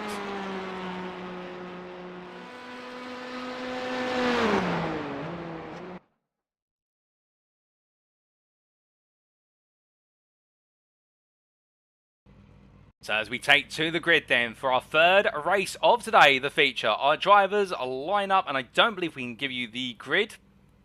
No, unfortunately, we can't give you the grid, ladies and gentlemen. Otherwise, we'd love to walk you through it. But what we can tell you is that Shepka will be one of 2 drivers on that front row. And, well, we'll wait to see how all our drivers line up very shortly. In fact, Francois Schinck finds himself on the front row once again and is your pole sitter for race number 3 with that P8 finishing position in the end post race. In race number 2, he is joined by Matthew Shepka on the front row. And as our drivers get ready to go here one last time, well, is it going to be drama into turn number 1? Will it kick off before they've even turn the first corner? We will have to wait and see very shortly as the midfield start to line up en masse here, and Eric Statz, of course, starting from P16 this time around. He will have it all to do from towards the back of the grid. In fact, he'll be a bit further down than P16 there. He'll be down on what will be approximately P20 as he gets ready from the latter half of the grid. But the gridding process is complete, and now we get ready to go racing.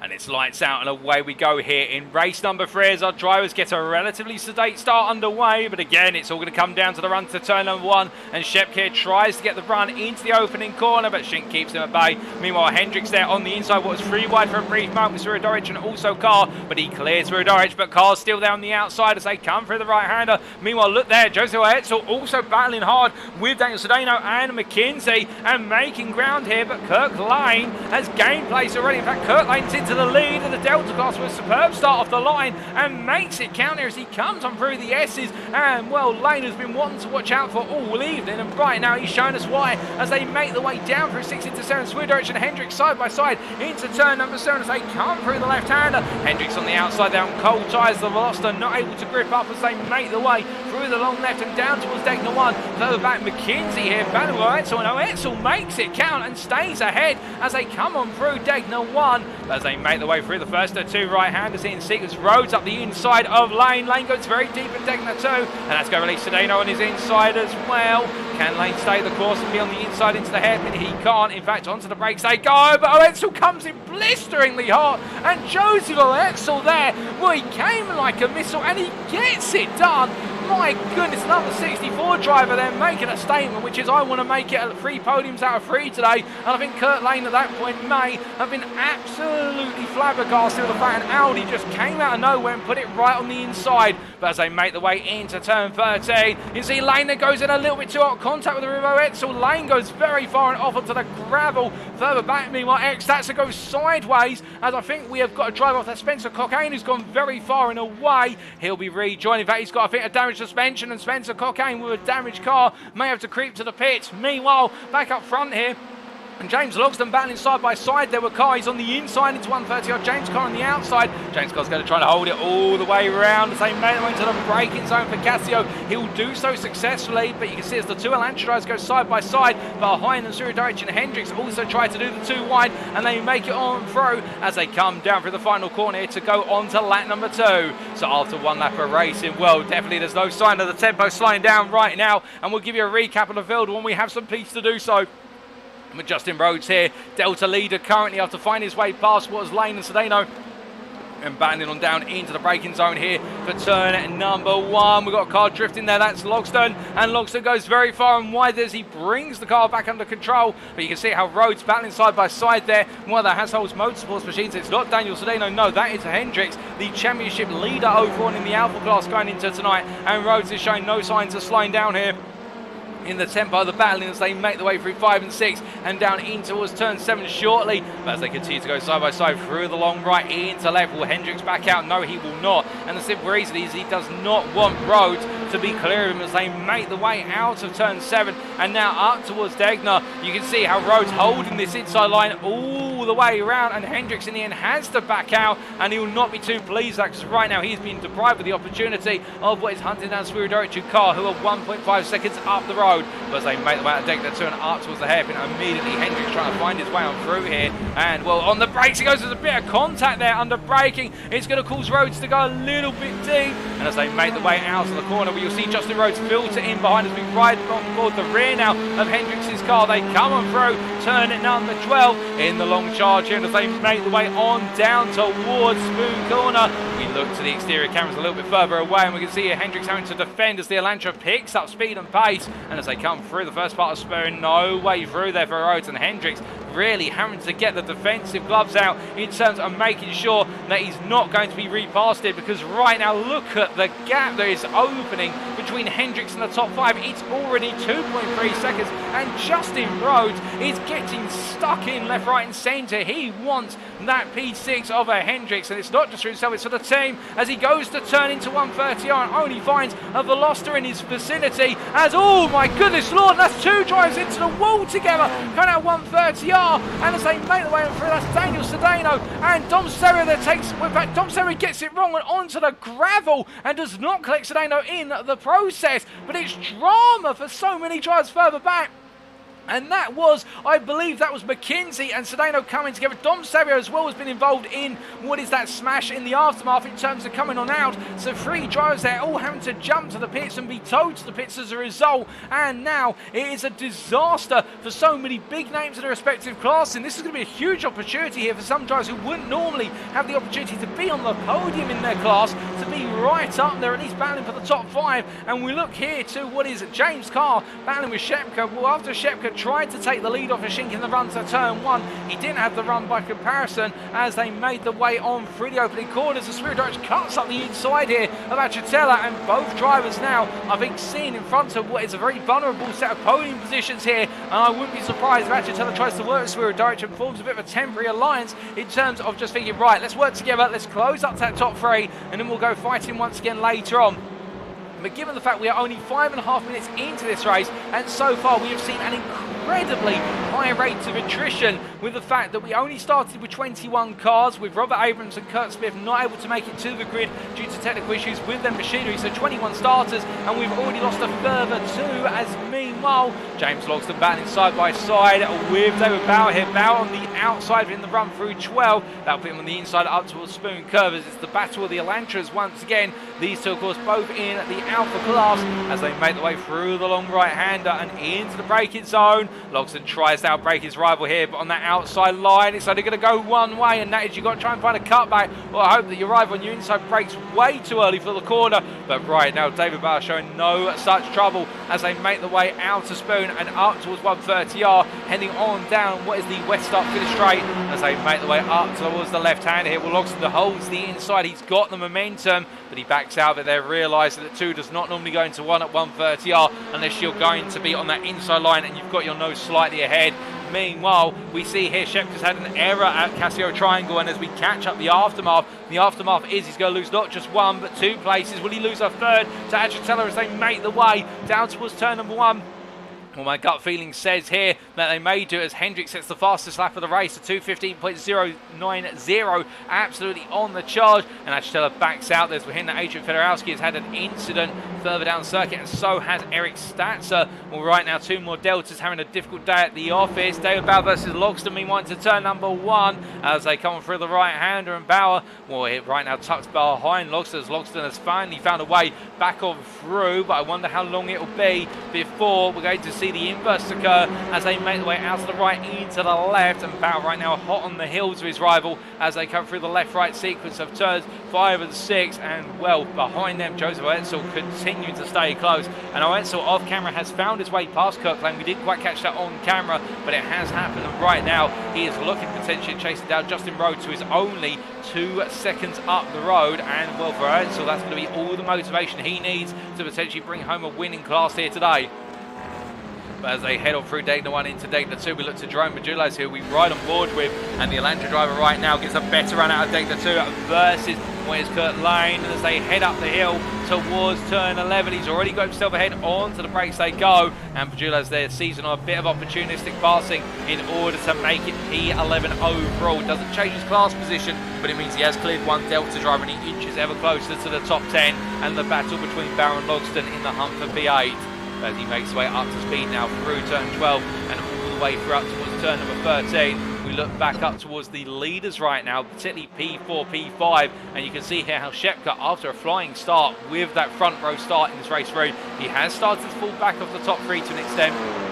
And I wonder if Shepka has perhaps just pushed it a little bit too hard in the early stages of the race in trying to hunt down Shinkin in return, has cut the front tyres slightly and is trying to bring them back into the operating window because Achitella and Hendricks are closing quite rapidly as they make their way out of the corner. But meanwhile, oh my goodness, what on earth has happened there? And that is Swierdorich has lost the car, and when we saw some smoke for a brief moment, but the Polishman there in the number 80 Audi getting it horrifically wrong, and look at the front left suspension. The wheel has collapsed. He's got to try and get that into the pits as everybody comes on through. I don't think he's going to be given the opportunity as he tries to cut across circuit. He'll make it in the end, but Swierdorich in a major error, and well, he's not been accustomed to making errors this season, and right now that is one error the privateer could not afford to make as they make their way through turn 2 here. The leaders, given the fact that drops him out of the running for a podium finish in race number 3. He'll take the repair work of the car, there's certainty of that, but where will it put him back out on circuit? Definitely outside the top 10.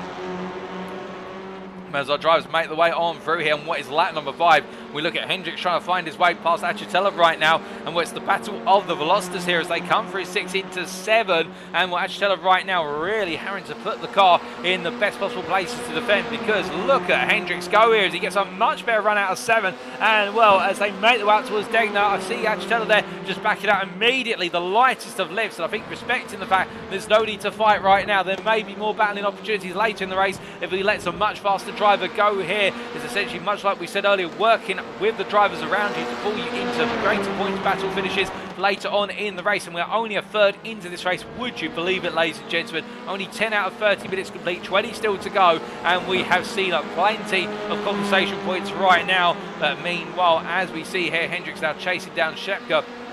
We have to wonder, given the number of drivers who have retired, we have had 5 retirements in this race, including Logan McKinzie, Auguste Blondel, John Lauzon, Robert Abrams and Kurt Smith, and we have also had multiple drivers in the pit lane for repair work on the car or being towed to the pits, including what is Spencer Cockayne, Eric Statzer, Dom Savio, Daniel Sedano, and that is essentially how the run of the field is currently. And I think also Joseph Oetzel has had to come into the pit lane due to damage on the car after an off track. We have almost seen over half the field being involved in some major incidents so far, and well, it's definitely right now going to wear on a number of drivers as major points finishes are being lost and it's new opportunities being opened up to other drivers, including one driver right now will be absolutely pleased as punch when he realises he's currently running in P3 in the Delta class. Mark Darnell here in the 83 Honda, whilst he hasn't been on the pace necessarily to be inside the top 3, he's been trying to chase after the tail into the top 5 in the Delta class, and now he's well up there in a very comfortable position with what is effectively a 30-second advantage over next Delta rival of Adrian Fedorowski as he makes his way through the Casio Triangle chicane. But as we look from the lone Honda to one Honda that's got a lot of company, we ride on board and look back from what is Matt Shepka's car here for Torque Steer Racing, as that is Big Hendricks behind for Hassholz Motorsports, who is all over the back of him as they make their way out of turn 2 and into 3-4. And as the face of Gunther Steiner hounds down the Honda and make their way up towards turns 4 and 5 and now into 6, we can see that the American right now really having to go some to defend here, and it does look as though Hendricks just finding more pace from corner to corner. But of course, having the pace to get close is one thing, being able to make the pass is another thing in its entirety. And well, Hendricks had that opportunity versus Achitella coming out of turn number 7, and in equal machinery, albeit with a difference of driver setup, you can imagine there it becomes a bit more of a straightforward task. When you're battling with a different car, you then have to factor in not just the driver's approach to the corners, but also where the car is stronger compared to your car and where it's weaker. Of course, with the Veloster being a bit more of an all-rounder compared to the Honda of Shepka, which is more focused on handling, it's going to be in the latter half of this lap where we'll likely see the Veloster go strong. But meanwhile, whilst they're battling for P3, we see our leaders here of what is Francois Schenk and James Carr battling for the lead as they make the way down through turn number 12. And Shink going a little bit deep, coming through the hairpin. It hasn't cost him too much as they make the way into the braking zone for Spoon Curve. But James Carr, I think, just waiting and watching in the wings. And of course, James Carr has to worry about the fact those front tyres on that Elantra will start to spike in terms of temperature and wear quite severely if he does not manage them in the opening half of this race. So right now he's got to give himself every bit of tyre comfort he can for the latter half of this race, where we'll start to see the Veloster in turn experience a bit of tyre drop off, and that's where the Elantra will need to strike if it's got the compound remaining. But as the top two head into 130R, we then see the next two make the way into the same corner and coming on through.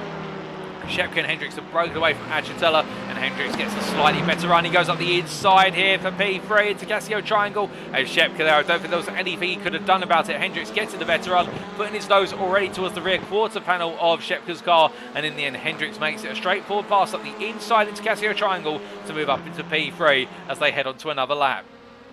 As they head down towards turn number 1, the battle for the lead is ongoing, and now they're starting to come up behind what is a lap down traffic. Includes Spencer Cockayne, who's the next driver up the road from them, currently running in P18, and this starts to add a bit of a conundrum into the mix because of course blue flags will be waving, and the drivers who have been waved the blue flag will need to respect it. But at the same time as there, well, Spencer Cockayne does a little bit more than respect it. He goes completely off circuit there, and I think that may be an error from the Hassholz Motorsport driver, and he just brings himself gradually back onto the circuit. But he's going to give himself every bit of space from the drivers making the way on through before he does return. Definitely there, that might have been a bit of a sticky moment for Francois Schenk, which he has dodged, albeit unintentionally, as they make the way through turn number 7. But a bit of an error there from Cockayne as they make the way on down through the Degners.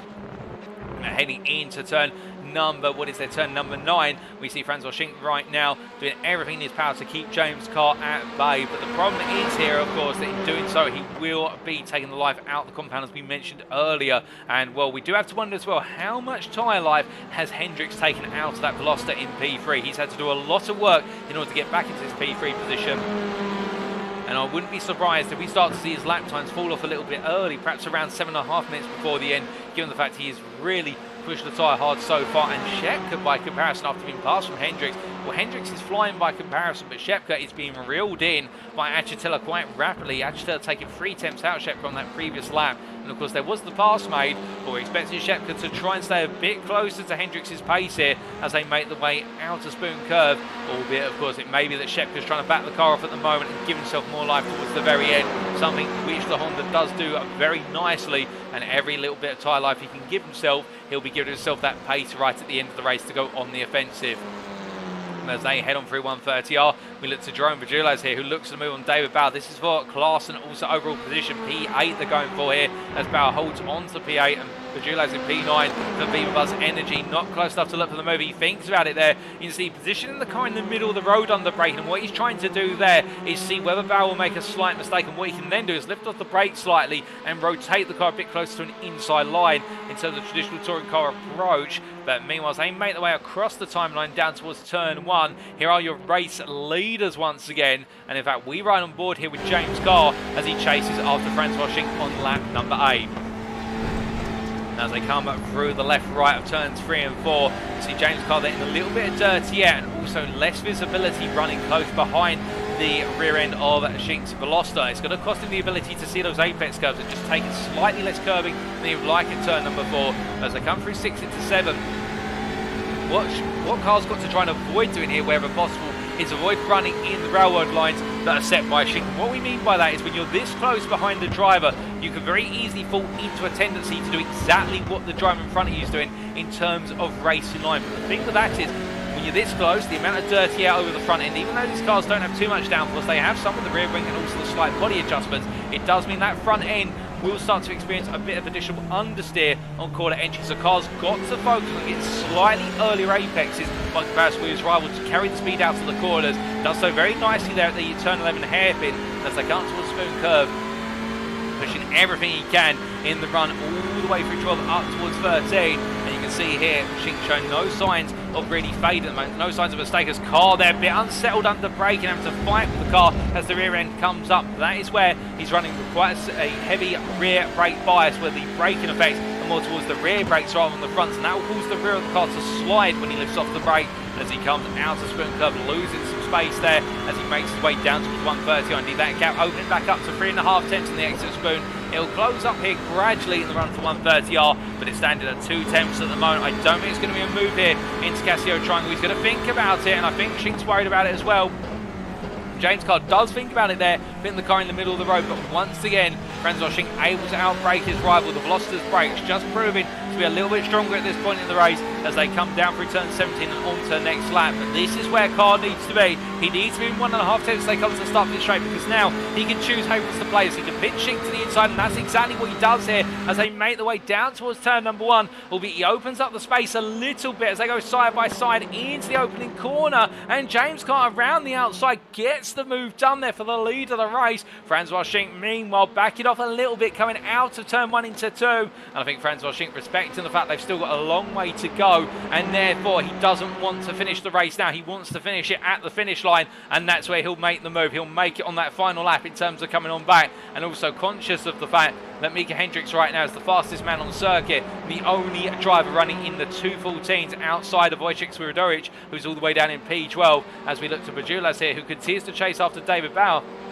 and not quite closing anymore as they make the way through 6 into 7. But definitely, as you say there, Daniel Salino in the YouTube chat regarding James Carr's move around the outside of Francois Schink for the breakfast for dinner driver. That was a big set of pancakes he had there in terms of the bravery going around the outside. I think right now he may be a little bit buoyant in that car with regards to the move he's just made. But I wonder if Schink is going to come back strong a little bit later on. But look at P3 here. Hendricks is closing fast. And well, the thing for Hendricks right now, he's not quite the fastest man on circuit. That's Swierdowicz down in P12, as we mentioned only moments ago. But the thing is, Hendricks is taking time out of Schink and Carr by the bucket load here. That last lap, he took a whole half a second out of them, and this rate of closure, he will be there by the time we've got about 24 to 25 minutes on the clock. So 5 minutes remaining, he'll be making it a three-way fight for the win. So James Carr now has to try and break away, and Francois Schink has to try and stay with him, and then we have to see what Hendricks can do in the pursuit as they make the way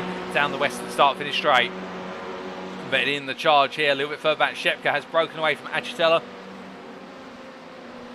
The gap now standing at a grand 2.2 seconds. They make the way through 130R, and again, whilst 2.2 seconds does not sound like much, when you're racing this close in a class or a set of classes so closely matched, it is everything to them in terms of every 10th matters. And Acitella right now, I think, focusing on this top 5 with Justin Roach, your Delta leader, not too far behind in P6. But as they make the way onto another lap, we look back to Swierdowicz here, who looks to try and make the move around the outside of Darnell, and Darnell here on the inside, well, he's not going to have the run down the back straight into B for Swierdowicz in that Audi when he's got the absolutely perfect run out of Spoon Curve. I don't think there's anything that can stop the charge of the Audi RS3 as they make the way into the braking zone here for Casio Triangle. But as they roll their way on through, of course, Darnell just needs to finish where he is at the moment. He still has over 25 seconds from Adrian Federowski, who's running P4 in the Delta class, P13 on circuit overall, and Darnell right now on course to bring home a podium finish here today in this sprint feature as they make the way down towards turn 1 once again.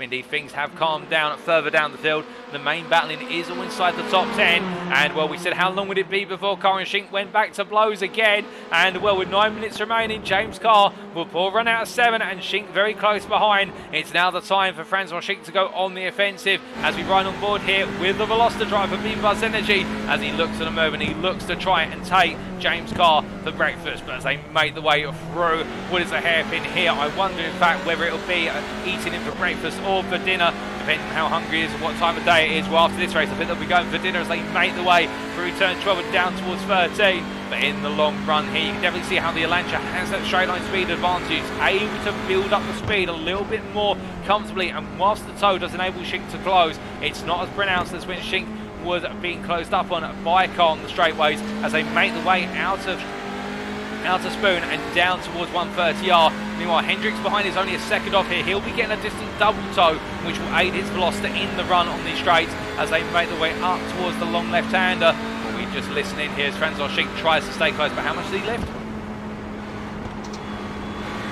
It's a much bigger lift there compared to in qualifying for the simple reason in that dirt here, the front of the car really being hung and pinned and dried out as they make the way through Casio Triangle. But you can see that car going a bit deep as he made his way through the chicane. And as they make the way towards the end of this lap, we look to the battle between Bajulas and David Bauer for P8, and Bauer on the outside there. Bajulas thinks about it, looks on the inside, he can't quite find it, as Micah Hendricks sets the fastest lap of the race in P3 on a 2:14.404, taking a whole second out of Shink and Carr on that previous lap. Well, Hendricks is flying right now, and it's definitely going to be a three-way fight for the win come the finish. There's no question about it. And in fact, as we look back to leaders right now, James Carr here in the prime position to defend, but the problem is, has he got enough in the car? And indeed, have those front tyres seen better days? I think now, because look at the understeer that's creeping in as he transitions from 5 to 6. The car's almost pinned on that inside apex curve before he can even turn the car in.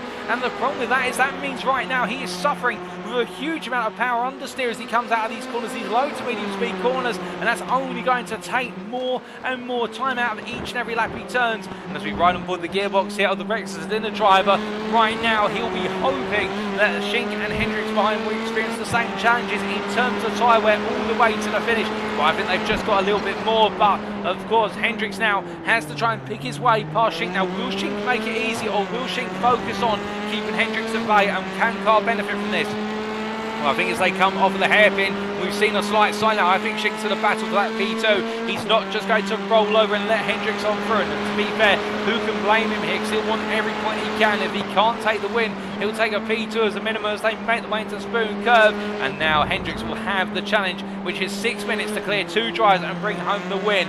Well, I think Shink is going to definitely dig in. We know how strong Francois Shink is on the defensive strategies as they make the way on around this circuit. We have seen in early rounds this season, we saw it in season 5 and we've seen it here today. Francois Shink is one of the strongest drivers in terms of defensive driving in this field, in terms of he will put that car in the most inconvenient places for you to have to go around the outside time and time again. And you've got to be ready to be brave and carry as much speed as possible and rip your tyres to shreds in order to make the move. And as they come through Casio here, with 5 minutes to go, 3 more laps to be turned. In fact, it may only be 2 laps when I do a bit of quick mental maths. So we're going to be very close. In fact, I think we will creep in a third and final lap after the one they've just got on to. James Carr sets a personal best of the race, the 2:14.687. The fuel is coming out the car. The laps are still coming in, but James Carr definitely right now on a knife edge here in terms of how far that Elantra can go, and the 2 Velocitas behind are waiting like sharks, taking a sniff of blood in the water in an opportunity to be able to bring home the win here in the sprint feature.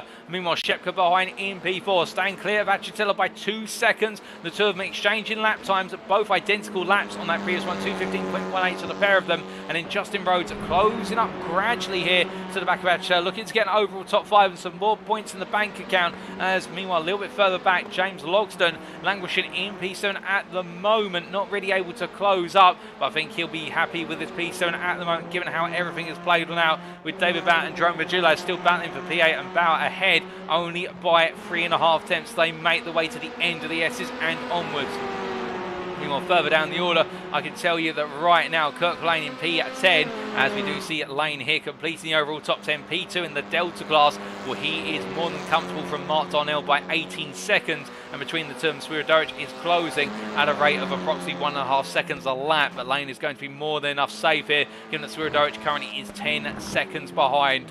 But as they make the way on through, we look back up to leaders here, where all of the battling is now in the remainder of this race. And James Carr, well, he's definitely got a bit of an advantage here. And in fact, it's very interesting to see that after closing up to within a second, Hendricks now seems to be struggling a little bit as they get into that dirty air zone off the back of Shink and Carr's cars, particularly off of Shink, where he started to feel that compound effect of the dirty as he gets closer and closer, particularly when you get within 7.5 tenths. That's when you really start to feel it in the medium to high speed corners, in terms of the front end just not wanting to bite as much anymore. And Hendricks, I think, now waited to see if he could try and get Shink and Carr to have mistakes and give himself the opportunity to close up a little bit further. He'll give it everything he's got, to be fair. He won't be taking his foot off the gas at all, but I think he is now starting to hit the proverbial brick wall. And with 3 minutes to go, 2 more laps remaining here. Can Hendricks find a way to firstly get past Schenk and then get past Carr on what we suspect will be the final lap? As you see P4, P5 in the distance there, and that's Shepko and Achatella, and a little bit further back is your Delta leader of Rhodes, a spec in the camera,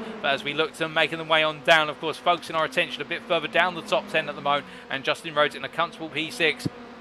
Having a bit of a dismal lap, that last one, a 2:17.05. I think an error on the cards there. And meanwhile, Jerome Bagilas looks to move on at P8 there versus David Bauer into turn 1. But again, too far back. He can't find it. Trying to make a bit of a feint there. Trying to psych out his rival. But in the end, David Bauer not falling for it as they make the way through 2 and up towards 3. As meanwhile, fastest lap of the race, a 2:13.87 goes to this man, Swierdowicz, Wojciech Swierdowicz, who absolutely flying. In fact, that's a 2:13.817 to correct my timing there as I misread the timing tower, but he is absolutely flying. Now, I think that is the fastest lap we've seen turned under race conditions today. Well, the bonus point will definitely be going to the privateer in the Audi RS3 as he makes his way through the S's, but showing a huge amount of pace, and unfortunate to see the race go the way it did at the start today for Swierdowicz. As meanwhile, we look back up to the top 3 here, and with 2 minutes remaining, they'll have one more lap after this. Who will it be? Will it be James Carr, Francois Schenk or Hendricks who ends up taking home the top step? And Micah Hendricks right now, as we ride on board here with the Hassholz Motorsports driver, closing up little by little. They're now only separated, these 3, by a second in total. But you can see here within 4 tenths of his rivals, Oetzel has come into the pits. I look out my commentator box window, and that is going to be, I think it's a drive-through penalty for Joseph Oetzel, unless I'm mistaken. And that's come very late in the day, and that's going to hurt him massively. That'll take him out of the top 5 in the Delta class, and definitely outside of the top 15 overall, as we continue to focus here on the battle for the lead of the overall and Alpha standings. As they make the way through 130 and down into Casio for the penultimate time. Now here is the crunch point. Of course, you can see how James Carr hooking up every apex here. The same for Schenk, the same for Hendricks, all of them absolutely infallible. Nobody really gaining an upper hand, but they come across the line to go on to the 14th and final lap to be turned here today in the sprint feature. And as they make their way down towards turn number 1, it is James Carr who finds himself with only 1 lap between him and victory as he turns his way into turn number 1. The tyres are going to be in the worst state they've been all day today. They will be worn down, and now it all comes about placement. He's got to nail every corner and make sure not to make even the tiniest of errors. Don't let Schenk or Hendricks have an opportunity. But of course, what do Schenk and Hendricks need? Well, they don't really need a single opportunity. They just need even the tiniest little error, and that'll be enough to close them up to look for the move. And as they make the way down through turn 6 into 7, you can see how right now it is a rock and a hard place for Schenk. He's got to push on in order to keep Hendricks at bay, but also he's got to push harder and harder to close down Carr. But at some point he's got to realise there's a limit here, and I don't think Schenk's got it right now. I don't think he's got enough to be able to bring Carr down right at the end, as Hendricks has the same situation here. In the fact he's close, he's the fastest of the trio, lap on, lap out. But as they make the way in towards the hairpin, they've already completed the first half of this final lap. The brake discs are glowing red hot on all 3 cars. Those rear brake discs have been worked by the dozen. And as they make the way down towards turn number 13, up towards Spoon Curve they go. It's perhaps the hardest corner on the circuit to get right. Will Carr get it right? Will Schenk get it right? Will there be any changes as they come under braking? All the pressure's on the line now. They roll the way on in.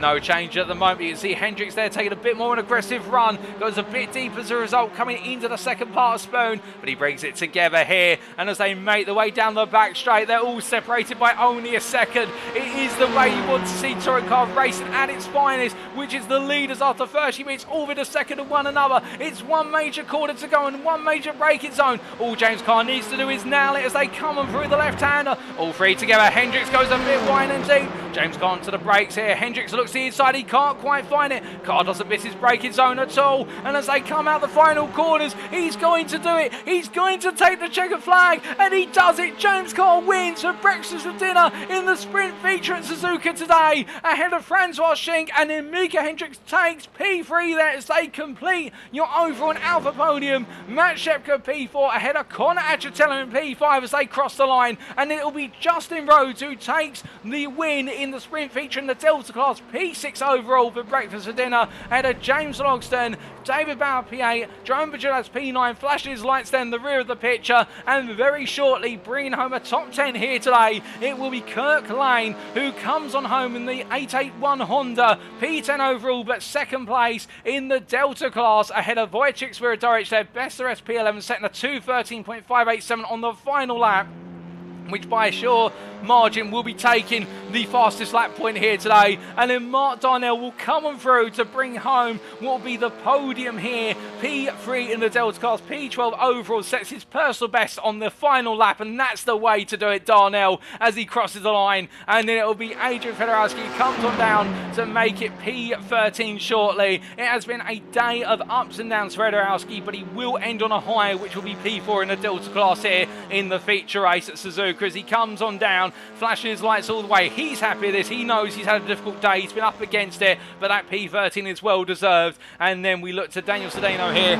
who after a very difficult start has had to recover his way up the order as best he possibly can. It's only going to be P5 in the Delta Class in this feature, but still every point matters, and that P14 overall ahead of Savio Oetzel and Statzer is going to be key in this campaign as he comes to the line.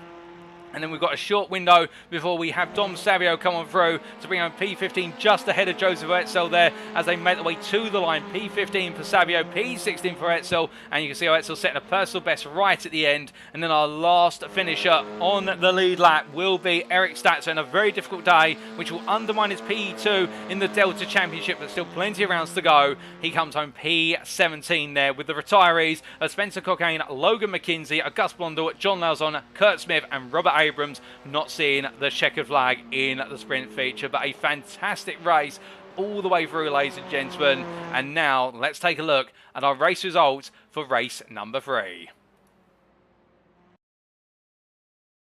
So here are the results subject to any stewards' decisions for the sprint feature race in round number 4 of the Alpha Touring Change Season 6 that's brought to you on iRacing today via what was the Suzuka Circuit. James Carr bringing home the win in the end by 3.5 tenths over Franz Walshing, and Micah Hendricks there completing the overall and the Alpha podium, only a further 3 tenths behind. The top 3 separated by 6.5 tenths come the finish line, and then Matt Shepka in a valiant P4 finish ahead of Connor Achitella. The two of them in a great race and really capping their run at Suzuka off at a high.